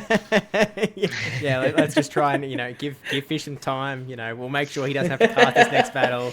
You can just sort of, do some breathing exercises. Call his therapist in between. We'll get there. It'll all be okay. But ValiantVish, going through definitely just one of the most cracked battlers in the entire world. No denying it. He's absolutely insane. And as you mentioned, Stumpy, ValiantVish versus RicFlareon is just one of the greatest matchups you can ever watch. Their battles are always insane. They're just so skilled. They know how to do counts and swaps, and they're just so talented. And so it's really just awesome to be able to see these guys played out. And as much as Vish landed the 3-0 there, it didn't necessarily feel like a 3-0. Rick was definitely playing his heart out. But really close stuff. And sorry, Fish, that we didn't get to see the death match playoff. Sudden death, yeah. I wanted to see them in the ring with the torches around the edge and the wearing the chains and the holding a pike. It'll happen in Group B now, so you have to watch more of the Group B battles. Yeah, sweet. Stay tuned, but. We'll have to, as Yuri said, ValiantVish so hot and so good at this game, but we'll see if someone can match him in that Group B side. So let's jump into the first matchup of Group B, which is going to be 2 Aussie legends, Avrip versus YACOBERVITCH. Now, Debbie, both of these guys. How cracked are these two? Very is the answer. I'm already intimidated that we're between the 2 photos. Let's be honest. Are the walls closing in? Is that... I think it's just Avrip's biceps. But when 2 juggernauts of this. That goes into your private collection. So 2 juggernauts of the Australian scene. We've got Avrip, who has been to Worlds twice, was the first Perth regional champion. Was the first finalist, and then became the Perth regional champion the following year. So been going to and has been to Worlds back to back, and also I suppose in the grand scheme of things a top battler in Australia, considering that he was equal top 9 at Worlds. And then we've got YACOBERVITCH, who just had this most spectacular run in Brisbane just recently, just smashing his way through the losers bracket, managed to do a bracket reset, and again, both Fish and Stumpy not against Yakovic. Like they're getting trauma from Yakovic already. So I think we're giving them a break for this round just so that they can get their calm their nerves before the next one. But again, both spectacular players that have gone through and not unfamiliar with game 10. Yeah, I think that's the best way to put it. They know their way around to game 10. So I guess taking a look at the teams, because these are two fresh new teams. As mentioned a little bit earlier, they have gone into this open team sheet, so they're able to know each other's movesets, just the same as the Play Pokemon circuit. And so there are a couple of Pokemon in here that it is a little bit important to know the movesets, because they are a little bit wacky. So for example, Avrip is running that Clodsire, which is running Mudshot, Stone Edge, and Earthquake. He's got standard Vigoroth, standard Shadow Dragonair, standard Skarmory, standard Whiscash, and then on the superior he's running Frenzy Plant and Aerial Ace, so not deciding to run that Leaf Tornado. And then over on Yako's side, he's got that Lantern running the sort of standard moveset with Spark. So not jumping over to the Water Gun train. He's running standard Lickitung, standard Shadow Dragonair, standard Skarmory, standard Whiscash, and then that Whimsicott is running Fairy Wind, Seed Bomb, and Moonblast. Sorry, Debbie. So disappointing. Not Charm, not Razor Leaf. How dare you? It's a sad day, but we'll be able to make it through. I think Yako, he probably knows what he's doing, even if he's not running Charm. We'll just have to take his word for it. I suppose. But taking a look at the two teams that we've got here, what's jumping out at you, Debbie, is something that is likely to make an appearance going to this set of 3 battles? I like the look of Superior on Avrip side. Although, there is the Skarmory through there. But I just think that it just in the last season, as we were finishing up the end of the previous season before Timeless Travels, that Superior did come into a lot into the meta as well. So I do like the play from there. I just like Clodsire. It looks like a friend. But I believe it's not running any poison moves. Is that correct on the open team sheets? So I don't think that we'll see how it goes through there. But again, both running Whiscash. And I think in the beginning when we saw the Timeless Travels update, that when we saw that Scald was available for Whiscash, it was quite popular. I think lots of people did wait on it and being like, oh, it's going to be really, really good. So the fact that the boys had, a couple of days to pick their teams and both brought the Whiscash, I think that's a good indicator of going, oh, okay, well, let's play around with, Daddy Cash from, how many years ago? Yeah. I feel like, season 3, whatever. It's, yeah. So definitely a lot of, what they're doing with the whole bring back old Pokemon. They're definitely doing that at this point. Oh yeah, definitely. So I'll be pretty excited. What are your thoughts though? Yeah, I mean, I do really like Superior is it looks really good against most of Yako's team, but obviously it then looks really, really bad against one member in particular. So if, Avrip decides to play that way, depends on his play style. If he likes to go for that Superior, then he could definitely sort of try and land it in a right spot or build a team around the Superior so that he has options to pivot and try and win a matchup in the back. I think Vigoroth is famously the safe swap Pokemon because you've got that just Body Slam spam, you've got that Rock Slide to fight back against some other Pokemon. Skarmory still does, as much as it's a flyer, it does have that Steel type as well, so it sort of means that no matter what way you cut it, that Skarmory is going to be pretty powerful from Yako, and I don't think that Avrip really has a hard counter to it, so maybe he could run the Whiscash, because again, you get that coverage over the Skarmory, you get some Lantern coverage, you've got some neutral play up against, most of the other Pokemon as well, but there's 2 Pokemon with grass moves that you have to be scared of. It's a bit dicey. So I think that purely team composition wise, that Yako is probably coming in with the team comp advantage, but that's when you look at the team of 6. It can all change once you get down to that team of 3, as we saw in the crazy matchup with AgentMagikarp versus RicFlareon, or ValiantVish, sorry. That it can change in a heartbeat depending on what they have in the back. Exactly right. So let's jump into game number 1, Adam versus Yako. We even have a prediction in the chat. It's absolutely wild. Crazy stuff. Chat is really official. backing Avrip. I'm figuring Twitch out as we go. But yeah, Avrip definitely being backed as the sort of top performer at the World Championships. But, Yako definitely is the only guy who's got 2 Australian Play Pokemon tournaments to his name. So it could really go either way here. That's so right. let's jump into game number 1, and we have the Skarmory versus the Whiscash, with Adam's dimensions being slightly different, playing on an iPad, but we'll make do as we do.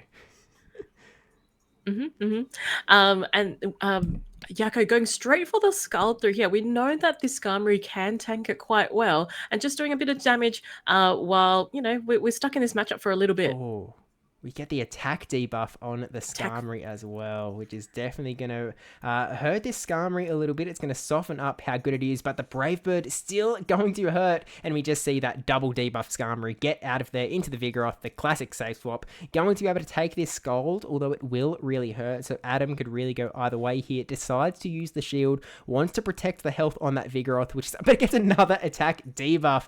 Avrip just getting so unlucky here, and now against that Skarmory is really just going to have to go for these rock slides to try and do as much damage as he can, but like he's not going to have a lot of staying power here. And then in the back, you know, the switch timer is still far away from out.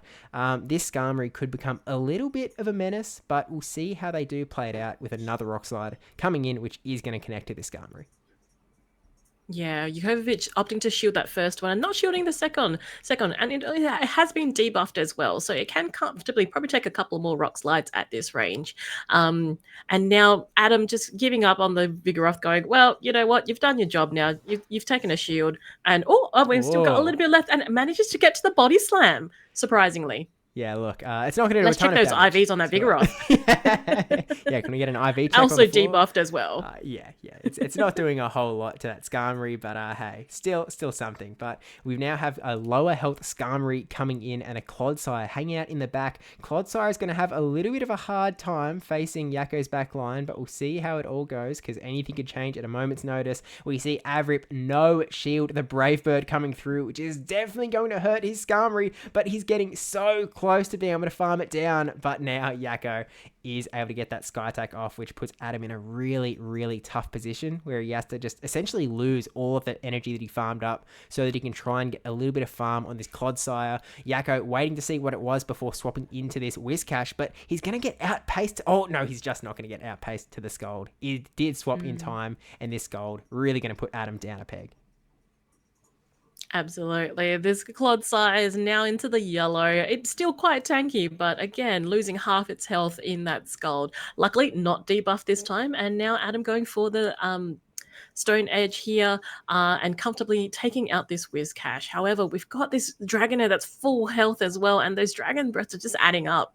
Yeah, all of this Dragon Breath damage, plus a shield, plus Clodsire just being a little bit slow to get to those charge moves. It may be cute, but it does not have quick charging charge moves, and that Stoner is just not enough to bring it even close to near, and this Dragonair is going to be able to clinch it out and Dragon Breath all the way down with even, you know, still holding onto that shield as well. But, you know, yeah, Avrip definitely played his best, but the lineup was just going to be really tough for him, I think.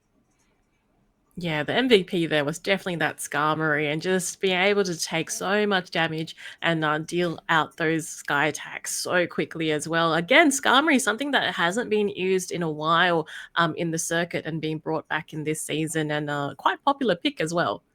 Yeah, oh, absolutely. And I think we were sort of saying it before that Skarmory is that very safe Pokemon for Yako. And Avrip, like, he does have a very safe Pokemon in Vigoroth, but it's like, it just doesn't stack up very well against that Skarmory, as we sort of saw. So I think that Adam might need to sort of, he has to try and readjust somehow. I really do see the value in Clodsire, but it is just so clunky, especially you saw how little HP it had to take away from that Whiscash, but it had to go for a really big Stone Edge to take that thing out, because that's the cheapest charge move it has.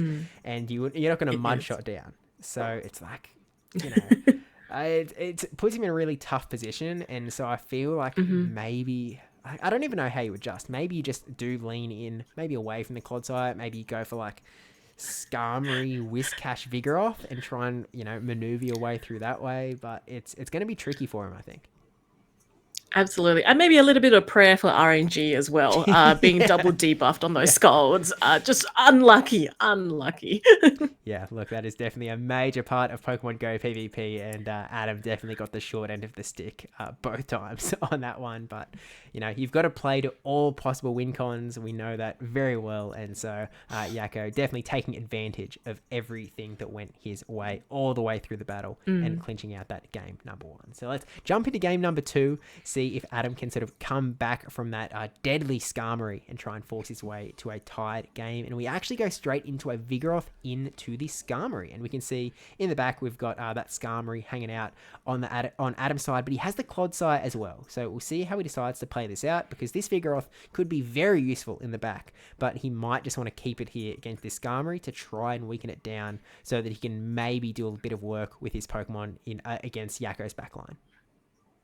Yeah, absolutely. Yako now going for the Brave Bird in this situation, and Adam correctly calling and shielding and protecting that Vigoroth.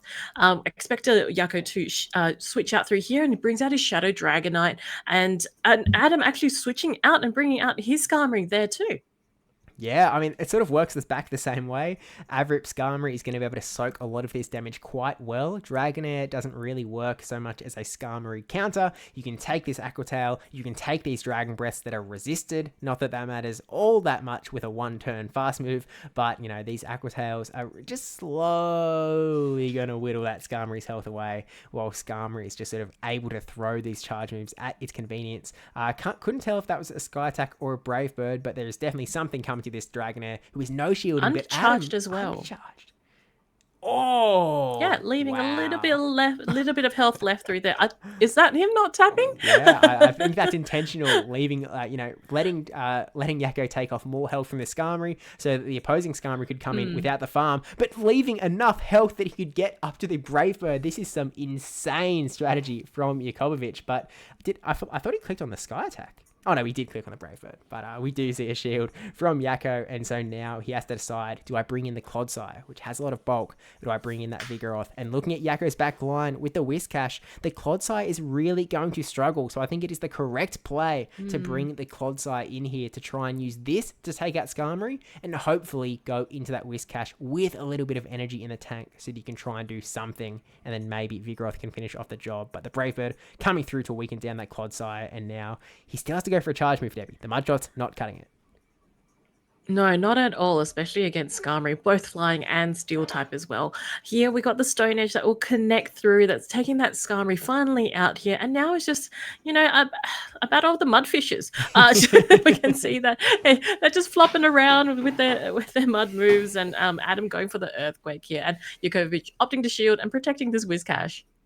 Yeah, big shield from the Whiscash, but so would anything. But a quick swap into the Vigoroth, going for a sort of a combo play with this Body Slam coming in from the Vigoroth. He's going to need a lot more charge moves than this to be able to take this Whiscash down, and he now has to contend with a Mud Bomb coming straight towards him with not very much health on the Vigoroth. Again, the lack of Mudshot damage goes both ways. The Mudshots are not doing a whole lot to this Vigoroth, so he is able to get to another Body Slam, and Yako not throwing the charge move. He's keeping all of his energy just for that Clodsire in the back, knowing he can take this Body Slam, knowing that he will just be able to Mudshot all the way down, and now unleash all of this energy on the energy dry Clodsire, who only has one shield. I don't think this Clodsire can get to another Stone Edge by the time that Whiscash can throw another move.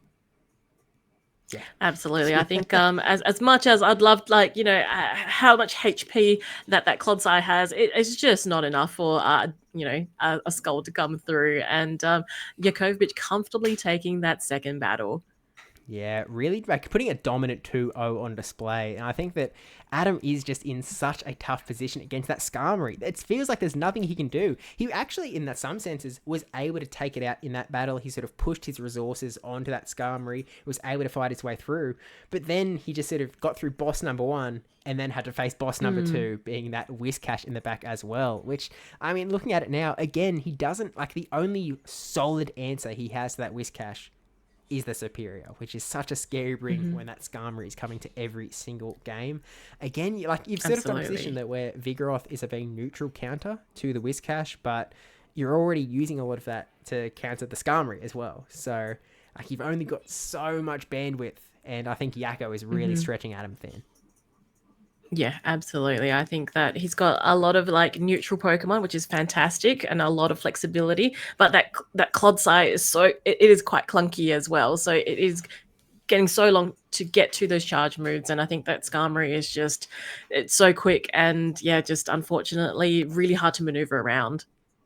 Yeah, absolutely. But, maybe Adam can sort of talk to his huge biceps and find some hidden knowledge as to how to take out YACOBERVITCH. There's got to be some secrets in there. That has to be how they're so inflated. That he's got to just have pure Pogo PvP in his veins to be able to keep I think it's so spinach. One or the other. But either way, he's going to have to pull something out to go into this game 3 against Yako. So let's see how he does it. If he can try and keep Yako from a big 3-0 start in game 3, and we go straight in with a Skarmory into the Whiscash, one of the public enemy number 2 on the other side there with the Whiscash, and this Skarmory not necessarily in an awesome position against the Whiscash, but definitely has some play here, and the Brave Birds will really add up. Let's just hope for Adam's sake that he doesn't see a debuff coming off straight off the bat, and we don't get the debuff, so at least starting okay. Starting okay so far. Luck's on his side, but we can see that, we'll see how this matchup runs. He goes straight for the Brave Bird again this time round, and then quick switch into his Vigoroth there. Yeah, again, Vigoroth, a very safe swap. Yako doesn't have like a hard counter for that Vigoroth, so he's able to come in quite comfortably. He can take a Scald here, which is definitely going to hurt, but he's able to hang on, and now it comes in the Dragonair. Yako did the charge move damage. He weakened down the Vigoroth to the point that he is really going to be able to Dragon Breath dominate here. Yako will be able to take a Body Slam onto his Dragonair, and will then be able to just Dragon Breath all the way down. Counter maybe, oh no, we see another Body Slam coming through, and actually Yako opting to no shield here. He knows that Dragonair is not his linchpin here. He knows that he's got the Skarmory and the Whiscash, and those two are going to be doing a lot of work, and they are going to need that last shield somewhere later on in this battle to take the other 2 Pokemon out. That's correct. Adam still has 2 shields here as well. So this Whiscash has managed to take down this Vigoroth quite comfortably. And now Adam brings back his Skarmory to try and just even out the playing field where he can. Now this Whiscash is going for the Scald, like fingers crossed, toes crossed that it doesn't debuff Adam this time around again. Look, at some point the luck is going to have to come out, and there is the attack debuff. But still, able to get the Brave Bird off onto the Whiscash. It is going to be attack debuffed, but it's still going to do a lot of damage. But it's actually going to get shielded by Yako. So, Adam sort of deciding what he's going to do here. It looks like he might be trying to charge up to a Sky Attack before swapping out. But Yako not going to let it happen, throwing the Mud Bomb here to try and force Adam into a decision. And the decision he makes is to put it all on to the Clodsire in the back.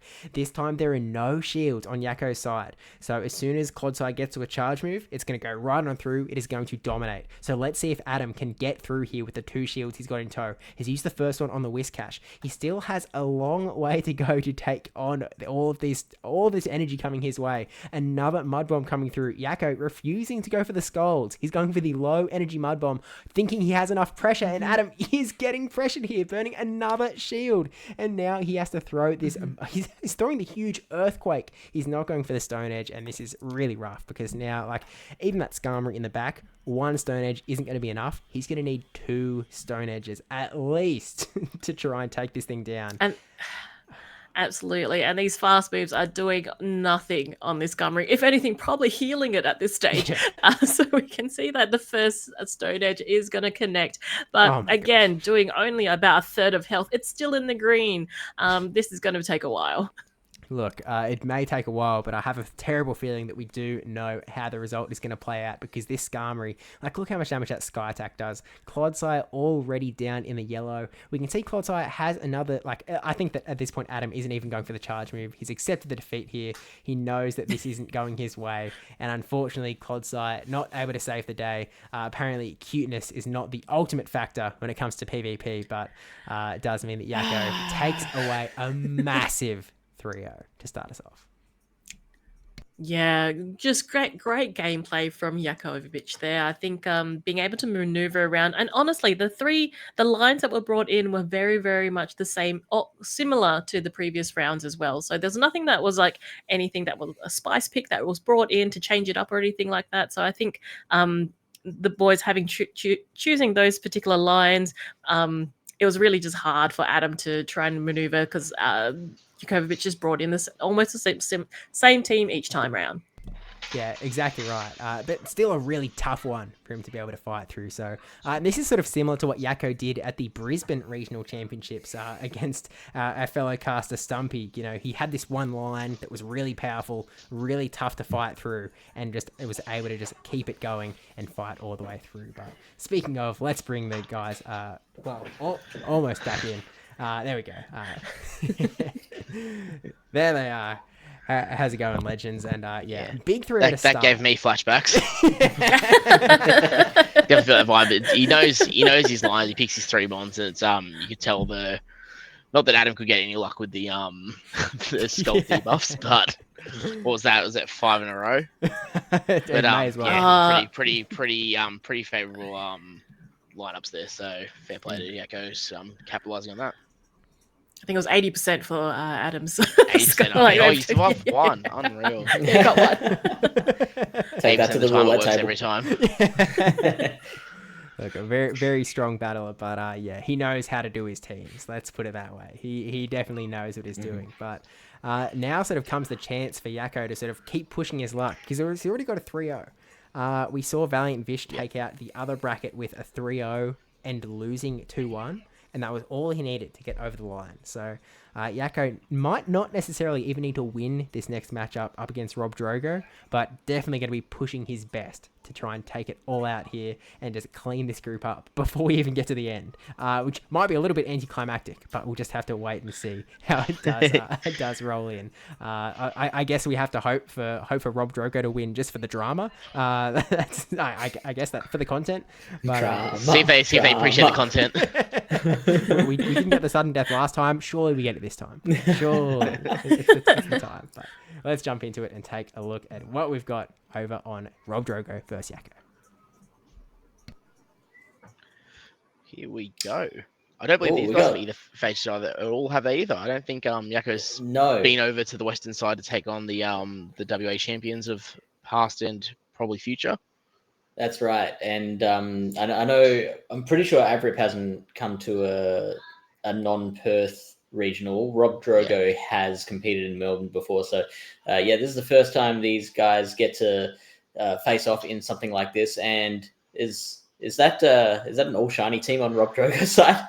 It is a shiny flex line, isn't it? Fair play. You've got to look at that. Things you love to see. There also is the RobDrogo special. No Metasham, Hello Bastardon, the return. And Bastardon is getting a really nice look at it this season, isn't it? Yeah, and honestly, even looking at this matchup, it's got pretty it's got only one real massive concern with being the Whiskash. Apart from that, it's definitely got plenty of play. And I am liking the look of that Whiskash in general on YACOBERVITCH's side. Like, it doesn't do super well into the Lickitung. That Metachan's quite neutral, but like generally, like it's with most of those Pokemon, it's either a solid win or a neutral matchup. Yeah, most definitely. I think we saw how Yako utilized the Whiskash last game. Clearly, he's comfortable with it, so I can imagine we'll see some more play, and it'll be a matter of whether Rob can land a positive matchup on it. All right, let's get into battle number 1. Rob versus Speak of it. We see that Whiskash into the Lickitung straight off the bat. So let's see how much the Whiskash will dish out before getting out of there. It doesn't take that long to get to the Power Whips, so just enough time to get to a Scald, but it will get to that Power Whip very quickly after that. So we'll see if they get out of there. They do. They chip and dip, as they say, into the opposing Lickitung. Yep, he's going to throw a body slam at this thing. He does have the Medjam in the back to probably counter swap this, but we'll see how Rob decides to play it. Clearly, his luck's better than Adam so far with surviving the Skull debuff. Yep, surviving that for now, but there is still plenty of game to be had. So trading body slams for now. These Lickitungs are just bumping up and down on each other at the moment while they chip away at each other's HP. The shiny Lickitung is into the yellow and very closely followed by the non-shiny Lickitung. Another body slam coming through from YACOBERVITCH. Yeah, it's a very repetitive matchup. Not a whole lot we can say about this one. We'll just get through it. And we do see a pivot out late there, so he's waited a long time to get out of here, and Rob has got out. And again, pretty favorable matchup for the Medicham, but Lickitung still got plenty of play against it. So we'll see if he can save his Licky in the back here, maybe. The clock's about to come up. Or is he just letting it go down?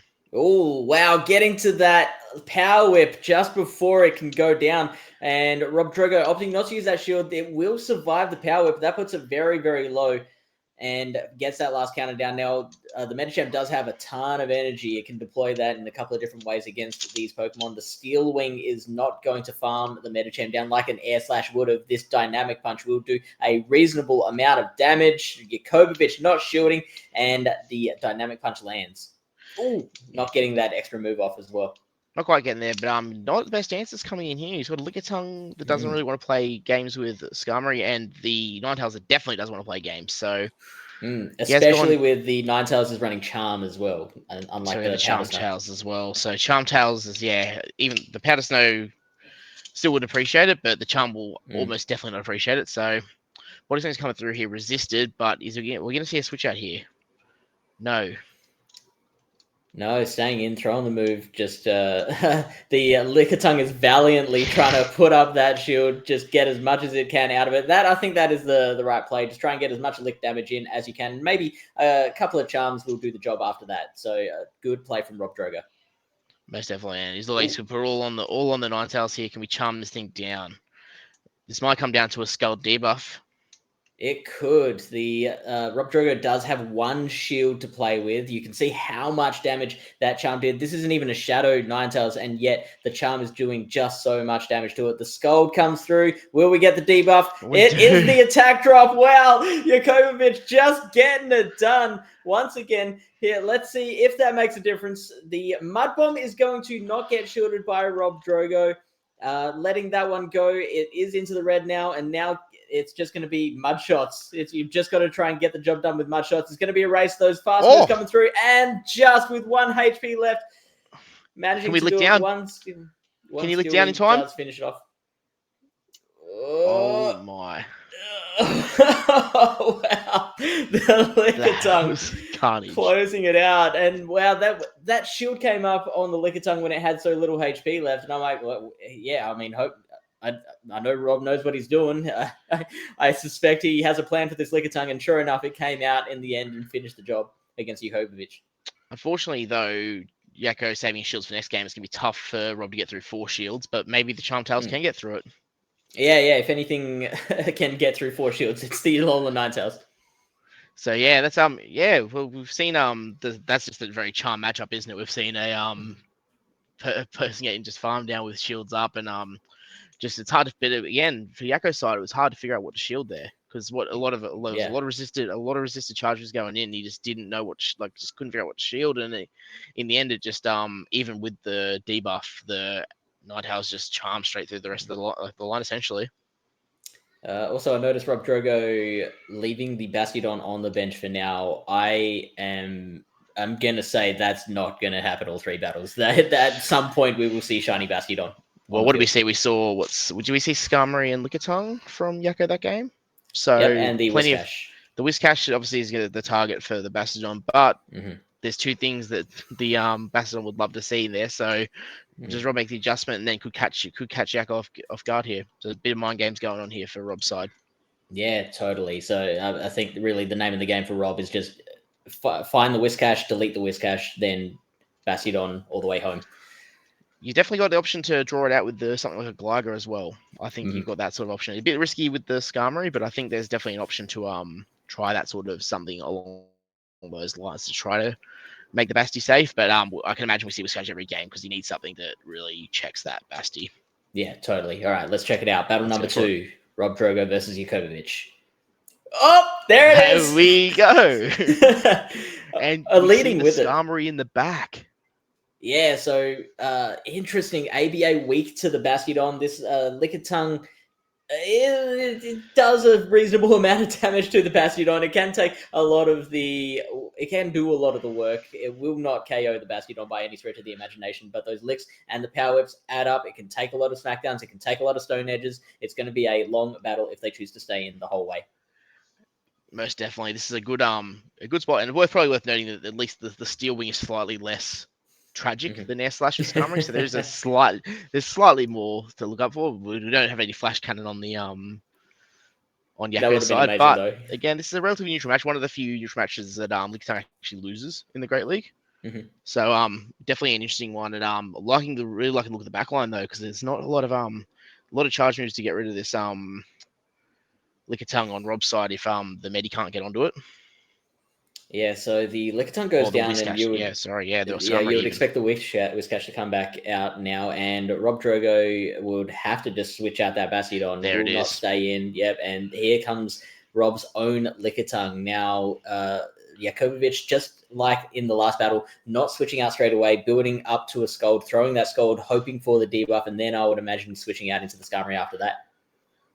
There it is. The unbelievable again. Just going for he's going straight for the whip here, so has to respect this one with the shield. But the debuff again from Yakko's side. He's rolling the dice pretty well today. Yeah, just nailing it. Now, interesting that they are staying in as long as they are, because those switch clocks are getting further and further misaligned. That Bastiodon is there and can still do a fair bit of damage, especially if it does get matched up against that Skarmory. We get yet another attack drop on the Lickitung side. So, now going for a bait as well. So trying to bait that body slam against the Whiscash, which does throw up the shield last second. So we're getting a lot of last second shields tonight. And now the Power Whip will get there a little bit quicker. Unfortunately, the Mud Bomb will come out first and will get rid of the Lickitung off the field. But now our timers are up, so the Bastie's getting up on this Skarmory here, isn't it? So here we go. It's gonna be there it is. This is what Rob here does so well. He always manages to, that's the thing with Bastiodon. It's such an alignment-based Pokemon, right? So to play Bastiodon well, you have to understand alignment. And with no shields left on YACOBERVITCH's side, that Flamethrower is going to do a lot of work, take a lot of that HP off before the Steel Wings can do its thing. That being said, he's going to have to invest both shields here with the... He's going to have to respect both these moves here. So we're going to get back-to-back Brave Birds. He's going to have to shield. So it's just a matter of if the Whiscash can clean up this game. I don't think it's going to be healthy. I don't think it's going to have enough energy to really trouble the Medicham, but... Yeah, the even with the debuffs, I guess the dynamic punches would just still do a little too much, especially with the Whiscash at the health range that it is. So the Whiscash is going to valiantly try and throw those Scalds. How much does it do? It does take it into the yellow. One and another attack drop. So, I mean, does it survive from here? Surely not with enough HP. Now. Yeah, but those counters will finish the job. Surely. No, surely not. Oh, that Scald does come out. Will this do enough? Will this take the Medicham out? I think we're just going to survive here. Let's see how it goes. We've got the freeze frame. What's happening? We do have the Medicham live there. So 2-0 to Rob so far. Really well played. And that Basti, the gold faithful Basti from Rob.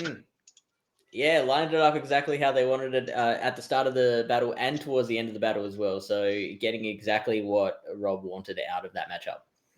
Yeah, really, like I said, it's a really tough lead for Yakko to deal with. He made it as close as possible. The farm down with coming in and choosing to, I guess you could say, soak the energy on the Skarmory there and farming down, the Steel Wing there, making that possible. So they could put some pressure on that Medicham, but the Whiscash just unable to really do enough there. Yeah, one thing I want to know from you, is it possible to have any more BBML line than what we just saw from RobDrogo? No, but that's it though. That's the GBL line coming in huge, and he's a very, very good GBL player, so it's good to see. Yeah. This is what you're seeing in play Pokemon style sort of tournaments as well. As obviously this is that players that are coming across from GBL that not necessarily Sylph players are really thriving in this environment. Yeah, 100%. And of course, getting the extra style points, having it be an all shiny team as well. So 2-0 up with the all shiny team against someone who did just 3-0 his own opponent previously. So this is looking like a very interesting endgame. Could we have 3 3-0s to get the tiebreaker? Oh, that'd be wild. I'd love that. All right, on to the third. Let's see who goes. We've got Skarmory into the Lickitung, the pretty shiny Lickitung. So again, good neutral licks here, which is great from Lickitung as always, but throwing resisted moves all around in the charging department. Yeah, so Rob is going with that same line, but opting to put the neutral pick in the front this time rather than the RPS pick. So going with that back line that is going to be so heavily dependent on alignment. So I think it's going to be really important for Rob to win this opening matchup. Now, throwing that first body slam, it is going to be hard against the Skarmory, though. Most definitely, and Rob will know that. But he does go for the pivot, and I don't know about this pivot. The Skytack's gonna have to be respected here, and you're in a position where the Skarmory can get the multiple moves. So does he choose to stay in this matchup, or we see Yako pivot out here? We do see him going to he's gone to his Lickitung. Okay, so something just to soak all this damage by the look of it. Yeah, this is playing out really interesting at the moment. So Rob switching the fighter into the flyer, and then Yako switching the normal type into the fighter. So these guys are just playing a step above at the moment. The licks and counters are both adding up. Now Lickitung throwing a body slam, which will take out around half of the Medichamp's remaining HP, or not, maybe just 1 HP. Yeah, well, he's going 2 shields down here, and this is just great from. Oh, and he leads into another body slam, so that's quite tough for Rob there. I think Yako really smartly realizing that he really predicting that the back line could then Basti and saving his Whiscash there. So even though he's going to what you would think a negative matchup but normal into Metachamp would be, it's actually a really good call, the back line. Yeah, 100%. So now the Metachamp does get the job done against Lickitung, but there is still 2 shields left on YACOBERVITCH's side. The Dynamic Punch will come out from the Metachamp, and the first shield is going to be used up against the Whiscash. That is a smart play, just keeping it as healthy as possible, building up a whole bunch of energy, farming that thing down, and now the Lickitung probably doesn't stand a chance. We know what Whiscash is like against Bastiodon, so Whiscash is a very, very good chance to close out the rest of this game. Yeah, prime position here for the Whiscash, and obviously Yako has been leaning on this Whiscash, so he respects the move here, which is I think the correct play, even though he's been baited. Correctly knowing that there is a Bastion on the back that he needs to protect this for. Going for the Mud Bomb, so that might be a bit of a HP management thing. 1 Scald might not be quite enough there, so going for the 2 Mud Bombs and going straight away back to back, not worrying about potential catch or anything, because probably I would say expecting that Bastiodon in the back. Yeah, and it's one of those things where if you're a bit 50-50 about if the one move's going to KO and you're thinking it's Bastion on the back, it's quite safe to go for it, knowing that the Basti isn't going to press you. You're not going to suffer by losing a little bit of energy there. So really good 100%. Play from Yako, and this is just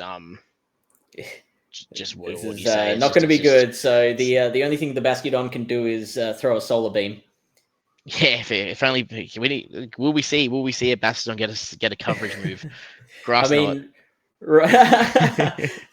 RobDrogo is a fantastic battler. He might even be good enough to somehow get his Bastiodon to learn Grass Knot.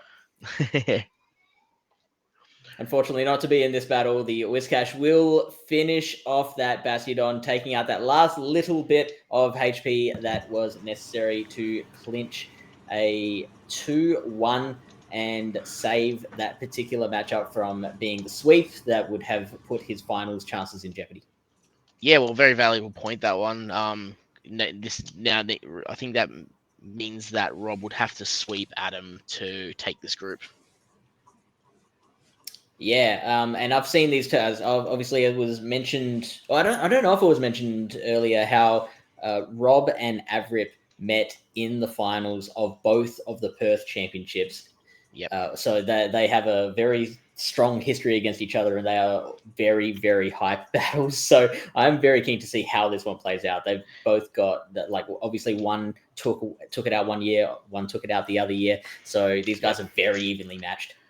Yeah, they're both definitely they're kind of the Perth equivalent of sort of like a Vish and Rick. Have seen each other a lot in in play Pokemon formats and obviously outside that as well. So it'll be interesting to see how they match up. Obviously, they both know each other very well, so I can't imagine anything apart from level battles. But it does rely on Rob getting a big result here.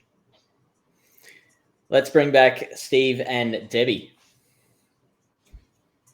Hey, Stephen, Debbie. Almost muted, but yeah, no. No, but Classic. said it all. Like Yako in an incredibly strong position here. He's got that big 3-0 against Adam. He's got that 1 point against RobDrogo, which I think actually means that if RobDrogo is able to get the 2-1 against Adam, then he'll have 2 match wins and he'll go ahead into the finals. So, okay. Adam needs to win here for Yako's sake. So if Adam wins the set, then Yako goes through to the finals. If RobDrogo wins the set, then Rob goes through to the finals. So Adam not necessarily playing for himself here. He's playing for Yako. He's sort of Yako's stand-in. Just Yako's so big after he's won 2 Australian tournaments that he has a bodyguard in Adam to try and defend his spot in the finals. But as you said, Stumpy, Adam and RobDrogo, the big Perth legends. So definitely going to be keen to see how this one plays out. So let's take a look at the teams and let's get into the penultimate battle of the stream, because we will then just have the finals round and we'll be crowning the one and only true Australian champion, as all people only care about this one tournament as defining the Australian PvP scene. But let's take a look. All right. So, I mean, as much as we have 2 big Perth legends over here and here, we do have one other Perth legend down there. We've essentially got 3 out of the 2022 Perth top 4 on the screen right now. Debbie, I think it's best if you sort of take us through what we've got here, what the stakes are, what we're looking at for this 6th round of the tournament. I'm just quite comfortable right now. I feel like I'm at home. So we've got Avrip, Adam, we've got RobDrogo, Robbie, like the boys. I call them the Perth boys. Like, they have been in the top 2 in the last 2 regionals. Sharing is caring. We had Robbie win the first year. We had Adam win the second year, but they were the finalists for vice versa. So both of them have played in World twice as well. They both originally came together as scrim partners, as friends, and when they both registered for the first Perth regional, Robbie came from a GBL background and Adam coming from a Sylph background. So it was really, really cool to see in that first regional of like how both of them came together and played out their games as well. Now, Robbie, we know Robbie for his Basti, and the fact that he's going for a full shiny team here, the full flex, I appreciate. And you know what? That Basti is not bench pressure Basti. We know that Basti's going to be brought out at some stage, even though it might not be even, play into a line. We see that Basti will come out at some point. Oh yeah, we saw it come out in the last set. It's almost certainly going to come out here. But I mentioned in the chat, but RobDrogo, they each got the team submission form. They had to write in all of the Pokemon they're going to use, the movesets and whatnot. And Robbie wrote in shiny Lantern, shiny Lickitung, shiny Metacham, all the way down. So I was like, all right, I guess he really wants those shiny sprites. And he's done really well with them so far, getting a really nice 2-1 against one of the best in the country, YACOBERVITCH. So RobDrogo really going to be pushing for that 2-1. And again, you've laid it out. These guys are very familiar with each other. They've done so many battles and practice battles against each other, seeing each other in I think they must be the only 2 people in the world to be the top 2 pairing of the same regional 2 years in a row. It's just such an incredible feat, and I'm really looking forward to the 2024 just Perth things. just Perth things. Sorry, try and step to Perth just and take one of these guys out. Many people have tried, many people have failed, but we'll see how they go this year. But regardless, because Australian regionals, they often don't get streamed. We only got the OCIC stream. We've never actually got to see these guys sort of play it out on that main stage, despite being 2-time grand finalists. So really looking forward to actually getting to see these guys battle, see how RobDrogo used that Bastiodon to try and take down his Perth compadre to really try and force his way through this tournament. But a big predictions, Debbie, as to what we're going to see from either trainer. I mean, I think we know what this guy is going to be bringing. I think the Vigoroth is a really strong contender here, given that if that Basti is probably going to come out at some point. Let's be honest, I can't get over the glimmer, the shine that's coming from Robbie's team. It's just so shiny. Oh yeah. But But I think Vig will definitely be a strong player here. Oh, definitely. Like, Vigoroth is a very strong Pokemon. It's got really good matchups against most of Rob's team. Rob, because he's still running that Dynamic Punch Medicham as well, he's definitely going to be putting some pressure onto that Vigoroth if he brings his own fighter in that sense. So it's not, like, as safe as a Pokemon as it is against most play Pokemon teams, but it definitely does have some room to wiggle around. I almost wonder if we might also see a little bit of Whiscash play, because we're going to have the Mud Bomb to fight back against the Bastiodon, also fight back against the Lantern, but you're also picking up that Scald that is essentially giving you really good play against pretty much the rest of Rob's team. You've got play against that Gligar especially, which is going to be a little bit of a thorn in Adam's side otherwise. Going to have some play up against that Lickitung, although again, as we mentioned in an earlier round, going to be a little bit scared of that Power Whip that will eventually come out after a lot of licks time.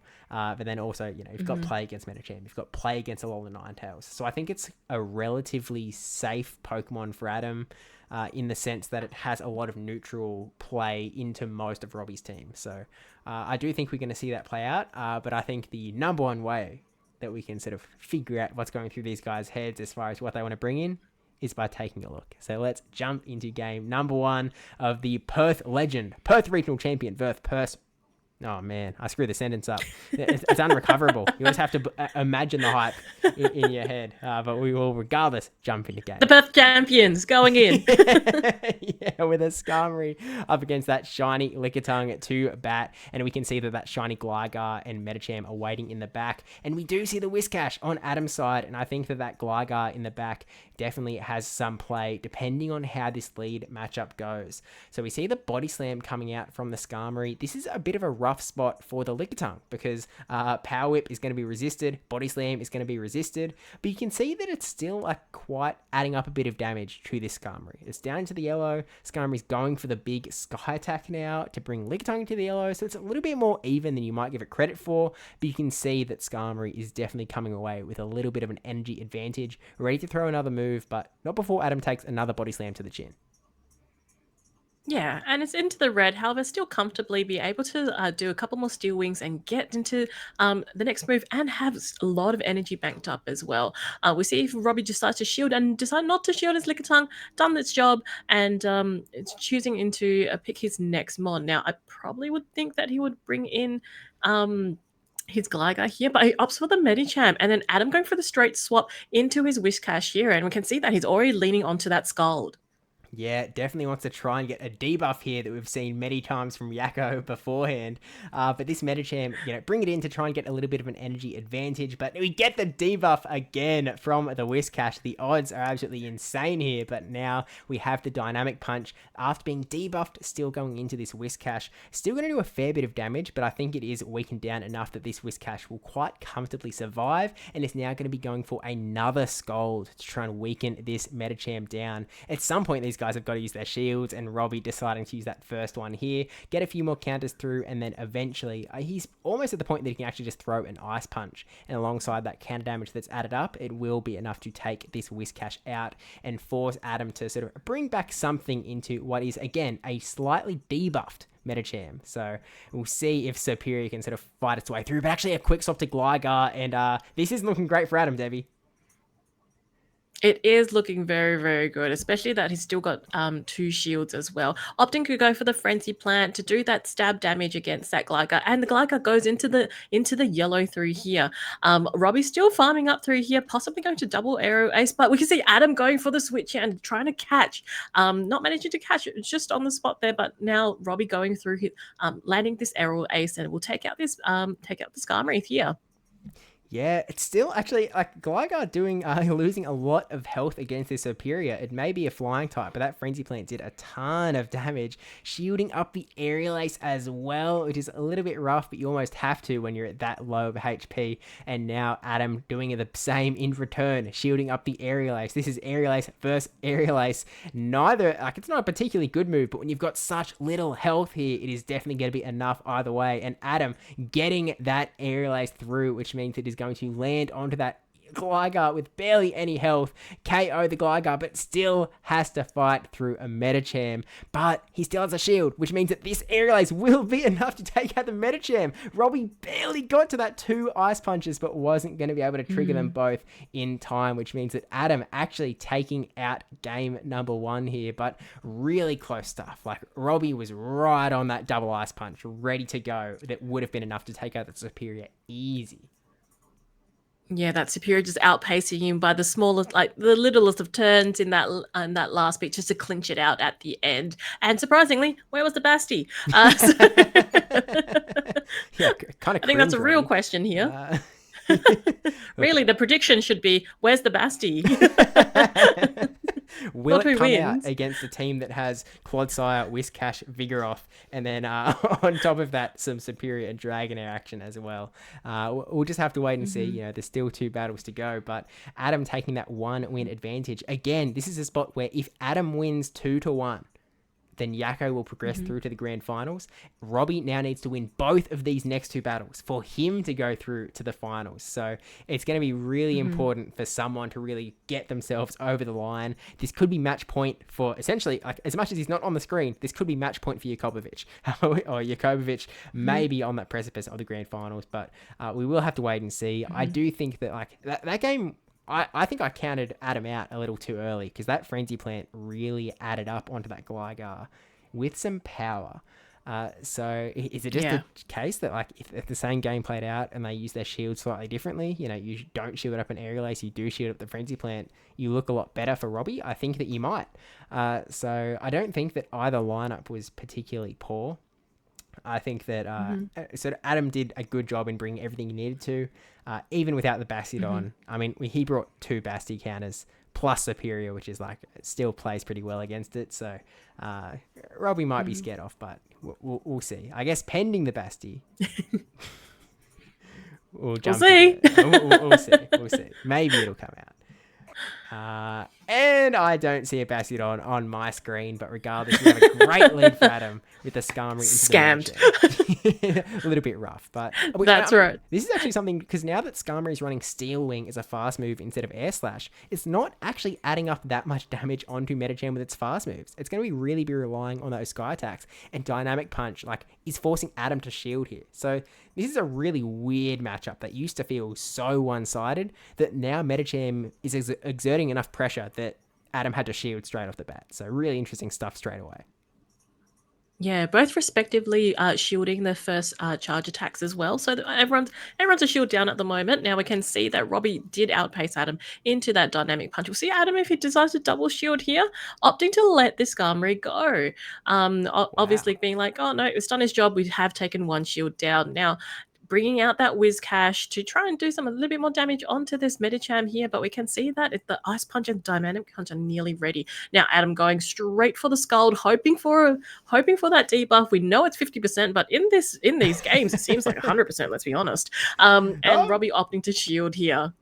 Yeah, we actually don't see the debuff coming out, but a big catch into Superior, but it is the Ice Punch. So this is still going to hurt Superior. It's quite a bulky Pokemon, so it can take it on the chin. Actually really, really well. Surprisingly well. But now we see a swap out into that Gligar, but we saw how much the Frenzy Plant did before to this Gligar. So Robbie definitely not out of the woods, and with no shields, it means that these Frenzy Plants are going to be coming through thick and fast, taking it down below half health already.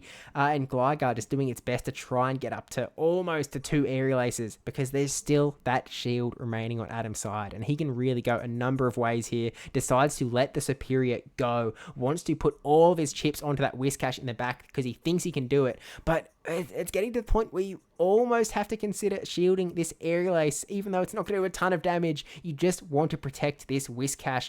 You've got a chance now to farm up quite a bit of extra energy by knowing your counts, knowing that Gligar is not close to a charge move. Get this Scald off to take the Gligar out, and you've already got an energy advantage. But Robbie is still holding on to a full health Lickitung, and that's going to be pretty tough to get through, I think.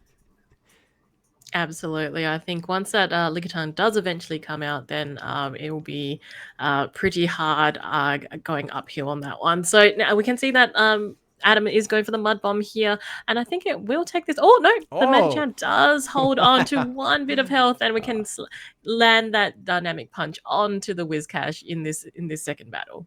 Yeah, look, this is almost disrespectful from Robbie. He didn't even show his third Pokemon, right? Lickitung never appeared in that battle. Like, he just took Adam down with 2 Pokemon. So it's just a really, really dominant set, getting his Pokemon right in the right spot.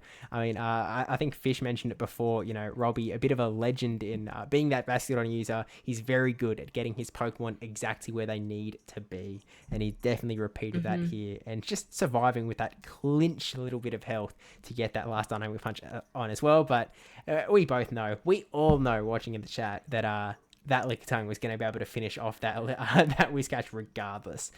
So I don't think that it was even necessary. He could have quick swapped. He could have just gone straight into the Lickitung and just gone down that way. But I think that he picked the shorter option. Oh, let's not drag it out. And yeah. Like, I think with these battles, we can't actually top left. But I think if it happened, that Adam would comfortably be like, all right, Robbie, yeah, okay, I got the point. That actually puts us at a really interesting spot where these guys are both 1-1. Which means that this next battle, this last battle of Group 2, is going to determine who goes through to the finals. Again, if Robbie wins, then Robbie goes straight through to the finals to take on ValiantVish. But if Adam wins, then it's actually going to be Yako that goes through to the finals with his massive 3-0 against Adam a little bit earlier. So it's very much...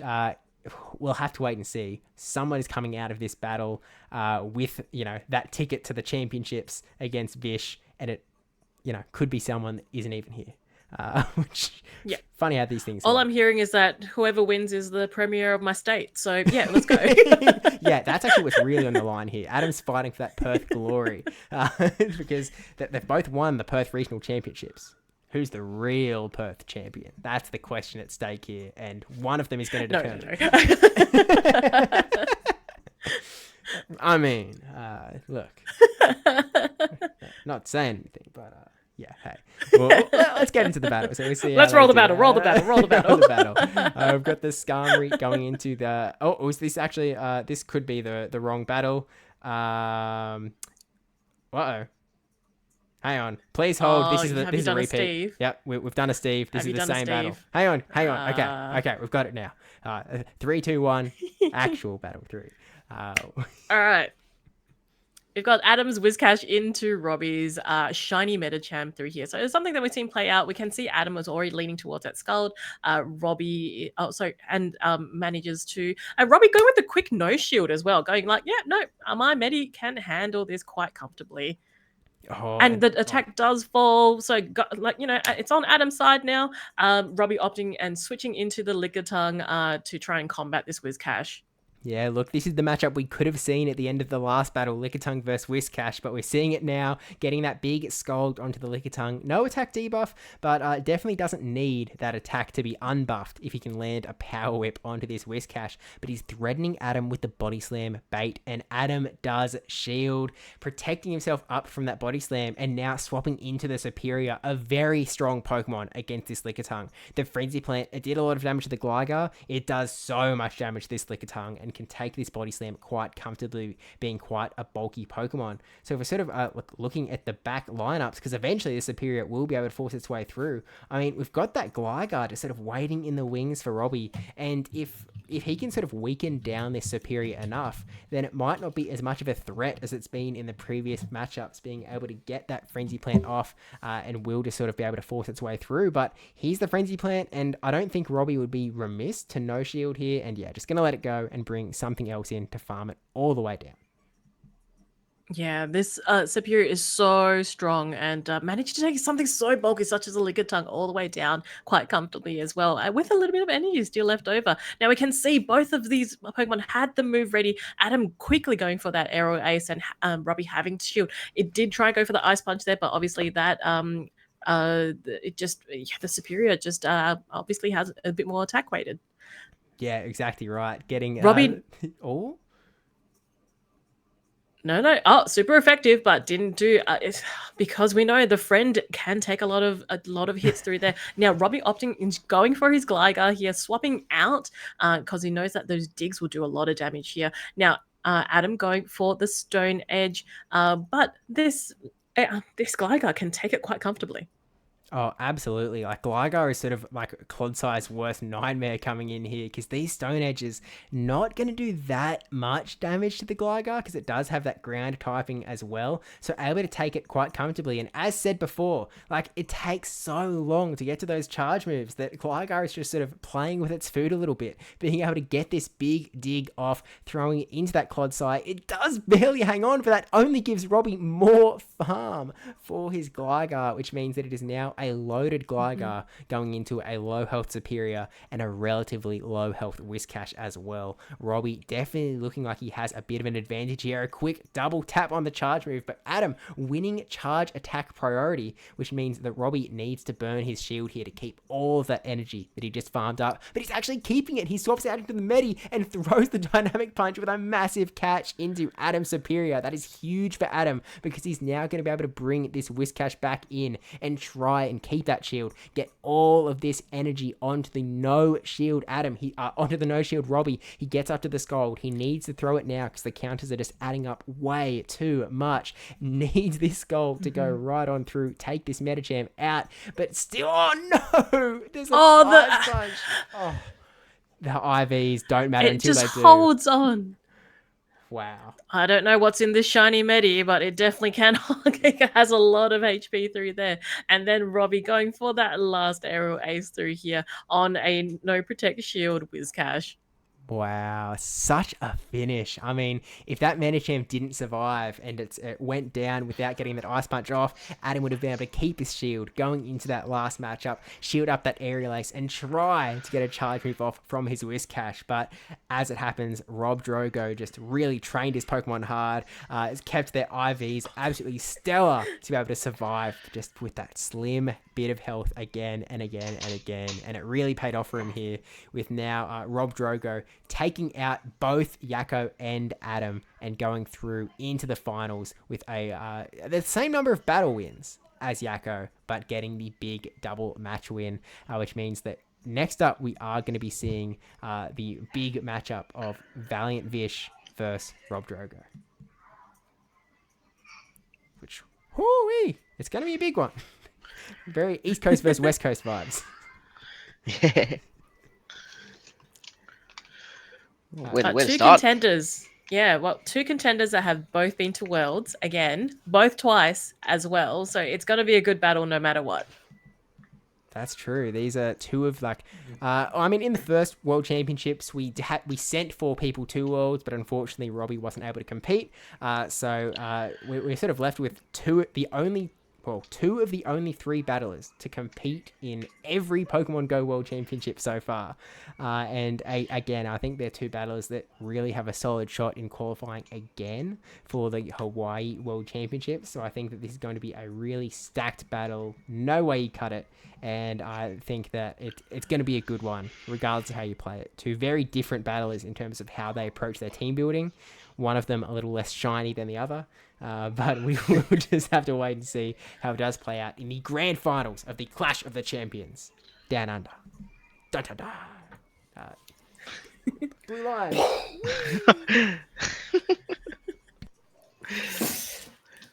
So shiny versus not so shiny. Shiny versus not so shiny. Standard versus a little bit off center with the. I mean, so Vish has some off center picks and some pretty standard picks in the Lickitung and the Medicham. So really mixing the old with the new, I guess. He's going with the standard core of the Medicham and the Lickitung, and then throwing in his own really nice core of the Bus and the Dragon, and then also Whiscash and Skarmory making a really good core of their own. So 3 really nice cores there. RobDrogo also with a team that has a lot of nice cores within those 6. Yeah, most definitely. We've got it looks like it's a bit of a GBL versus Sylph side here, to be honest. It looks like kind of get those vibes with the team comp, But yeah, again, it's looking pretty polarizing. There's obviously Basti's got some play against 4 Mons on one side, but there's 2 really hard checks with the Whis and Medicham. So it makes it kind of tough to bring, but it's Rob. So I think if there's a chance he could bring it, it'll be there. I do really like the look of Gligar as well Rob's side. Yeah, Gligar only really having to worry about the Skarmory, and then the Arctobax when shields are down, and then kind of everything's neutral or better for the Gligar. But yeah, we interesting to see. Like I said, I can see it'll be entertaining because Rob's always he's got some bulk, but he's also got a little bit of a couple of walls there. So we'll see how Vish plays around that. And we get to see the cute dragon one last time. The last hurrah of the cute dragon. Do you think Vish has occasion to bring both the Medicham and the Whiscash maybe to kind of curb the influence of RobDrogo's ability to get that alignment how he wants it? Yeah, I can see him trying to scare away. I can see him trying to scare away the Basti early on. But even again, looking at Whiscash is like a safe swap option here. Like it doesn't get really counter swap by anything really hard punished. Like you got Lickitung and Meteor, they got pretty good neutral play. They're not dominant. They're not really you're not really punishing that sort of swap. So I can see the Whisk coming every game, but it's just how Rob can navigate around that with his team. Yeah, all right, let's get into it. The grand final. These two battlers fighting their way through all of Australia to get to each other in the middle. The most exciting of matchups to start us off. Lickitung versus Lickitung. Look at those tongues fly. They are building up a little bit of energy, not throwing straight away. They're both going with the same strategy. Finally, it is the shiny Lickitung of RobDrogo that draws first blood. The body slam will land on the Lickitung of ValiantVish, and Vish continues to build up a little more energy. Now we have two sides of the battle, so we can have a little bit more information. Now a body slam coming out from Vish. Yeah, is it looking like there might be a slightly better matchup here for the is it Vish's side? So he's doing slightly more damage here. I'm not sure if it's neutral as it looks. I don't know. Maybe I said I'm not a massive expert of breakpoints, but it looks like this looking like a little bit more. Yeah, it's hard to tell. Especially since like there's a mismatch in the energy at the moment. I'm also just trying to look at the back line and see what's up there. This Skarmory is looking like it's going to have a fair bit of play at the back, especially if RobDrogo starts to use their shields as well. So I think ValiantVish with a bit of the advantage here. Yeah, the Skarmory has a lot of play in the back line there. You're not wrong. I think it might be whoever lets this go and gets a farm down could be in a pivotal position here because I don't think the winning lead here is crucial. All right, we'll see if that's how they play it, but they are both getting to that body slam. We do see it is Rob's Lickitung that will throw the final body slam, so Vish will have to give up the alignment there, opting to keep both of those shields. We do get the Whiscash coming out, and it's going to be a tough task trying to farm this thing down. Can it farm it all the way down before it gets to a Power Whip? No, Vish is deciding to pull the pin there, not willing to give it anymore. I think they would have made it, to be honest. Yeah, I think you're right. I think you would have just made it, but it's a game of absolute milliseconds. So just play the safe play and throws. He still has a bit of an energy lead on whatever comes in, so not the worst of spots. Luckily for Rob, calling correctly, I'm guessing predicting that Skarmory in the back, so throwing in the Ninetales at this point, which is fantastic because that thing will just be able to get farmed all the way down by Steel Wings from Skarmory. So very nice play from Rob calling that line correctly. Yep, and this is where the Whiscash spam can start to pressure something. But Rob's putting a lot of stock on this on his final Pokemon here, letting both moves go. And here comes the he does get the snipe, so it's unbelievable play there.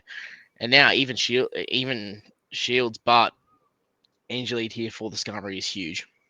Yeah, so how do you play it with like throw and charge? With like, is there any reason to throw ice punches and dynamic punches here from Rob, or do you just try and get the counter all the way down here? Oh, you've got to be throwing moves here. He gets to three moves like considerably faster than you can farm it down. So this is where you'd really want Pup Medicham here, but we don't have that unfortunately. Great. And it's in a position where it's just gonna have to throw.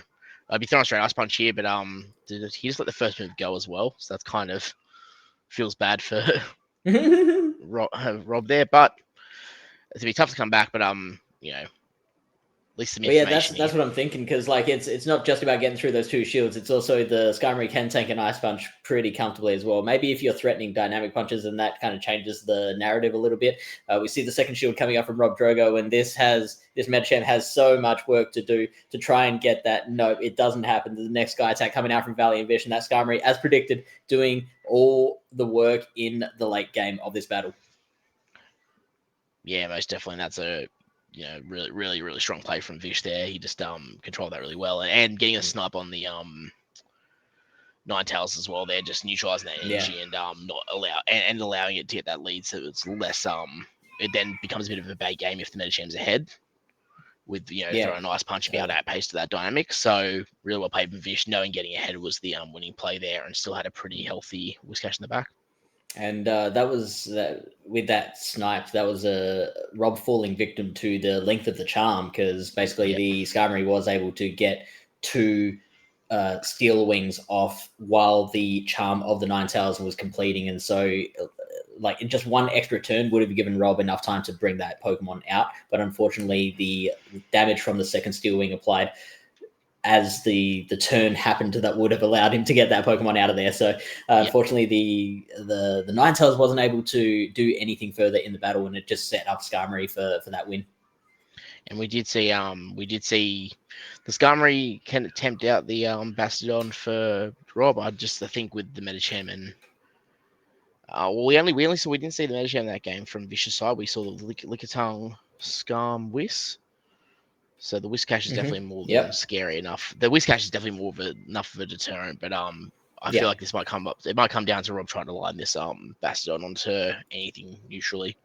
As is the case with many Rob battles, let's check out how battle number 2 goes with ValiantVish up 1-0 in this final. We have the Bastiodon in the lead, and Rob going with that same strategy, leaving the Bastiodon on the bench to start off with, and then leading with it in the second battle. So we get the Metacham into the Whiscash now. This is much more even. The Scald is going to come through. Will we get the debuff? It is the debuff. Wow. I'm going to go to the casino with these guys and put it all on red. Or just let them pick which color, because they are just calling every single 50-50 shot. Well, this is pivotal, because if you look at the back lines here, you're going to have a Bastiodon and potentially a Metacham if you win switch here. So Rob has to know that he needs to try to push for switch here, but these Skull debuffs are making it so tough for Rob to put, to shield, to counter through this sort of thing. And Vish is saying that's enough debuffs. Just one debuff is enough to make sure that this matchup goes the way I need it to go. We do get a shield, and shielding that dynamic punch, so that is the higher damage move, and that would have done a lot of damage to that Whiscash, potentially flipping things back in RobDrogo's favor. You can see how much is resting on the result of this particular one-on-one here. Yeah, it's so unfortunate that the debuff kind of making it hard to, and not being able to land a bait as well, kind of makes it tough for the Whiscash. So spammy, just with so much pressure on whatever it's against. And so we're going to see this Ninetales put up as much of a fight as it can before the matchup that we know is coming in the end game. So we see it again. Yeah, it's happening once again. So looks like these guys are operating on some sort of different laws of probability that the rest of us are.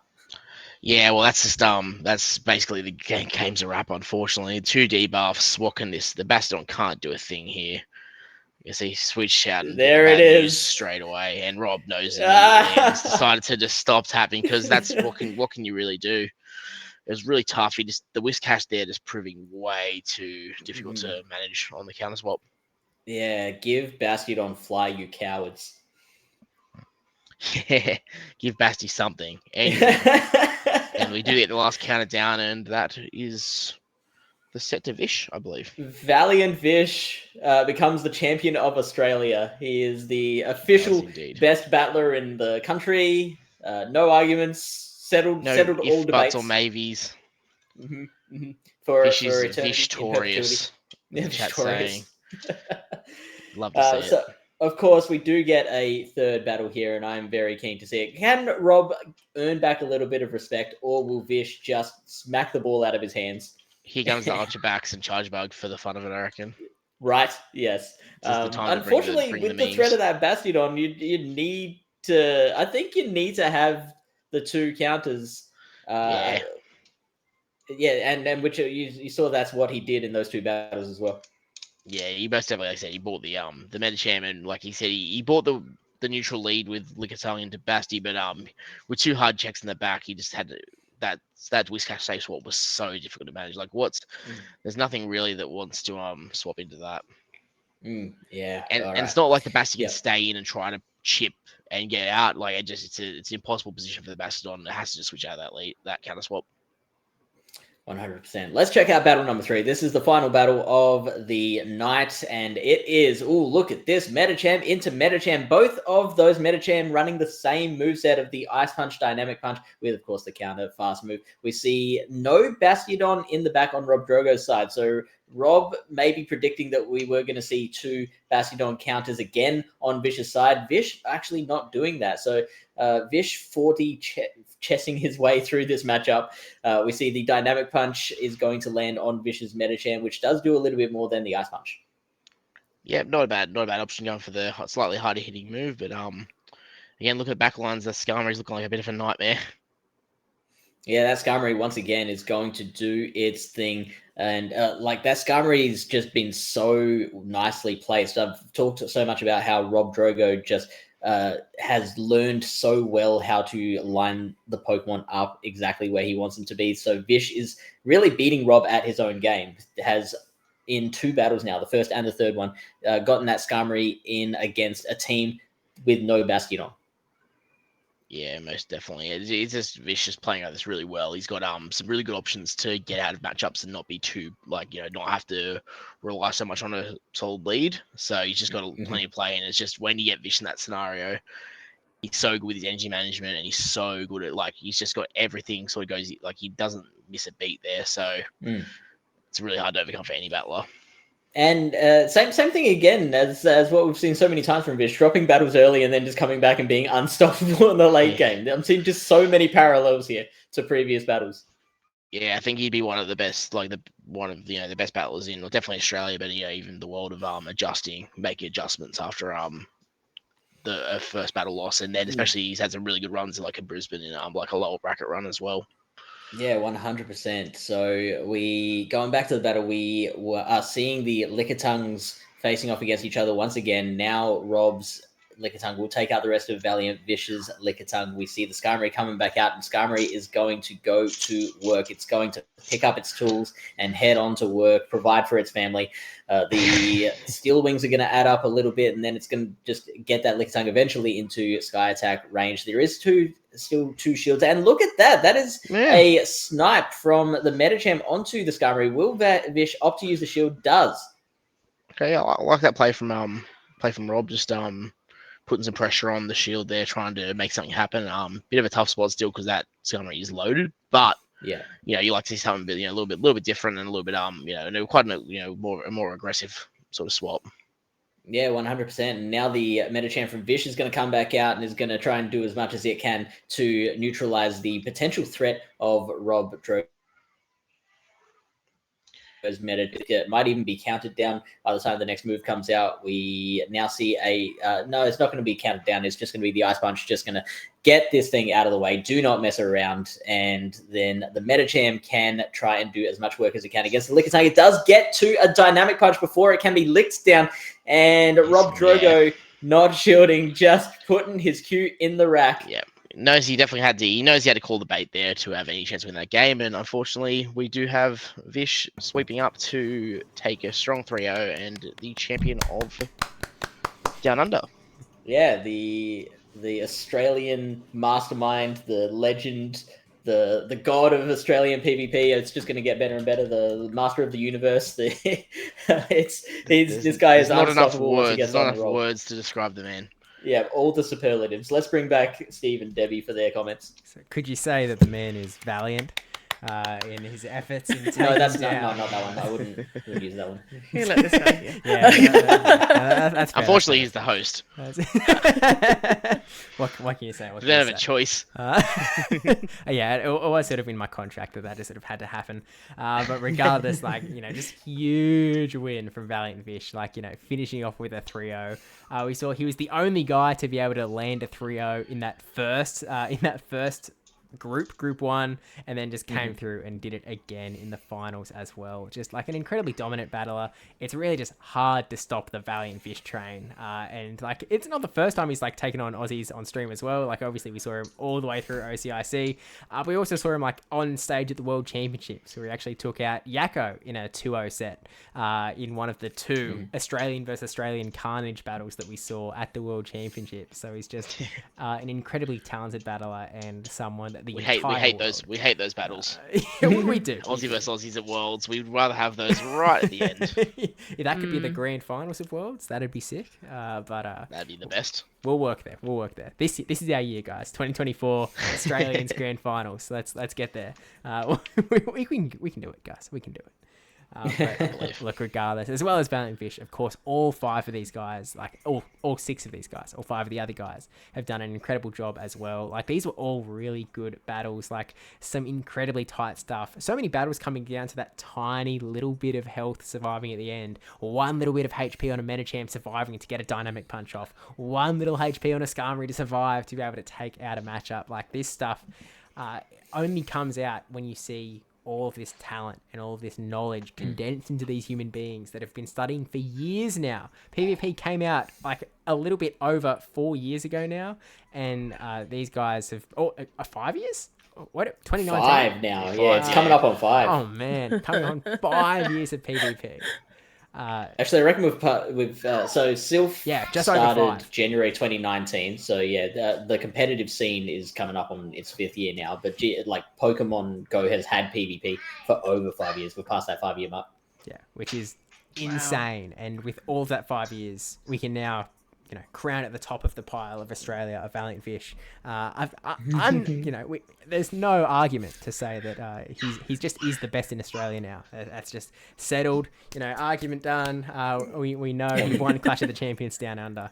There's no other way to put it. But an incredible showing from all of the competitors, and also really appreciate all of them coming in to compete, because like, this is just for funsies. Like, there's no cash prizes or World Championship invites. They just all agreed, like, yep, every one of the Aussies champions, like, let's do this. It's going to be a good fun, good chance to show off the sort of Oceanic early take on the new meta, and it was really awesome to be able to sort of see them go. So these guys are great. And now, of course, because we didn't get a sudden death battle, Steve and Debbie are going to have to fight it out. Look forward to Take it away. All right, death. let's go.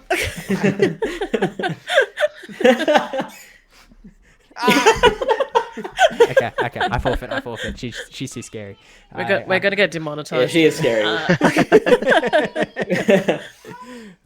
Also, one of the other legends. But with that said, of course, thanks to all 3 of these guys for coming on as well, because it wouldn't have been the same without them. So really appreciate them coming on, taking us through these battles. So I guess we'll go one by one.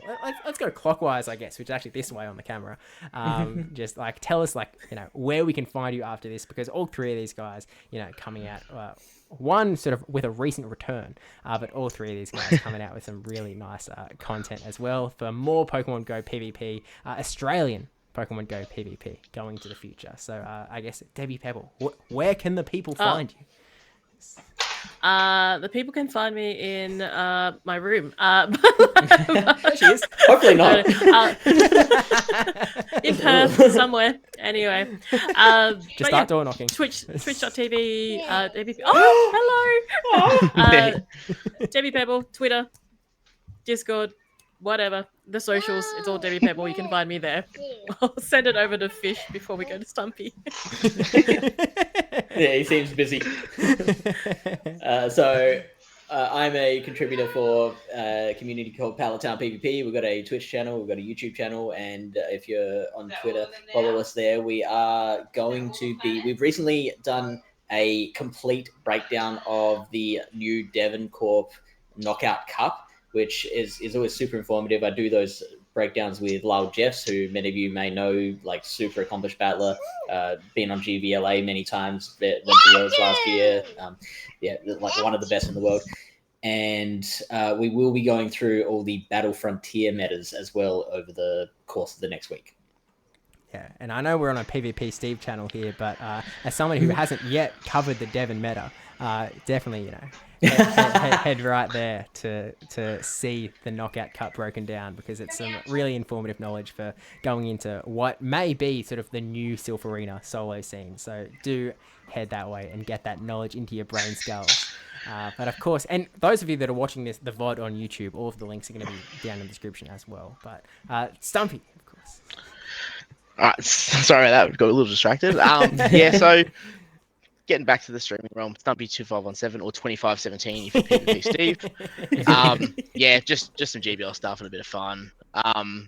And also do a podcast with Braggio, Double Diggle podcast is a bit of a laugh. And we do one very, very sporadically, but it's just discussing also outside of PvP stuff as well. And where the last one was on Brisbane and stuff like that, move updates, that sort of stuff, but nothing, nothing too crazy. But yeah, I'd appreciate anyone checking it out, have a bit of a laugh. Yeah. That has right. All four of us appreciate you having me. Are on a PvP podcast. We're all doing something in that regard.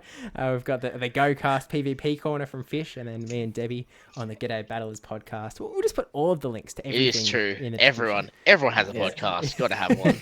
I mean, we're all over the age of 20, right? So that's like the rite of passage.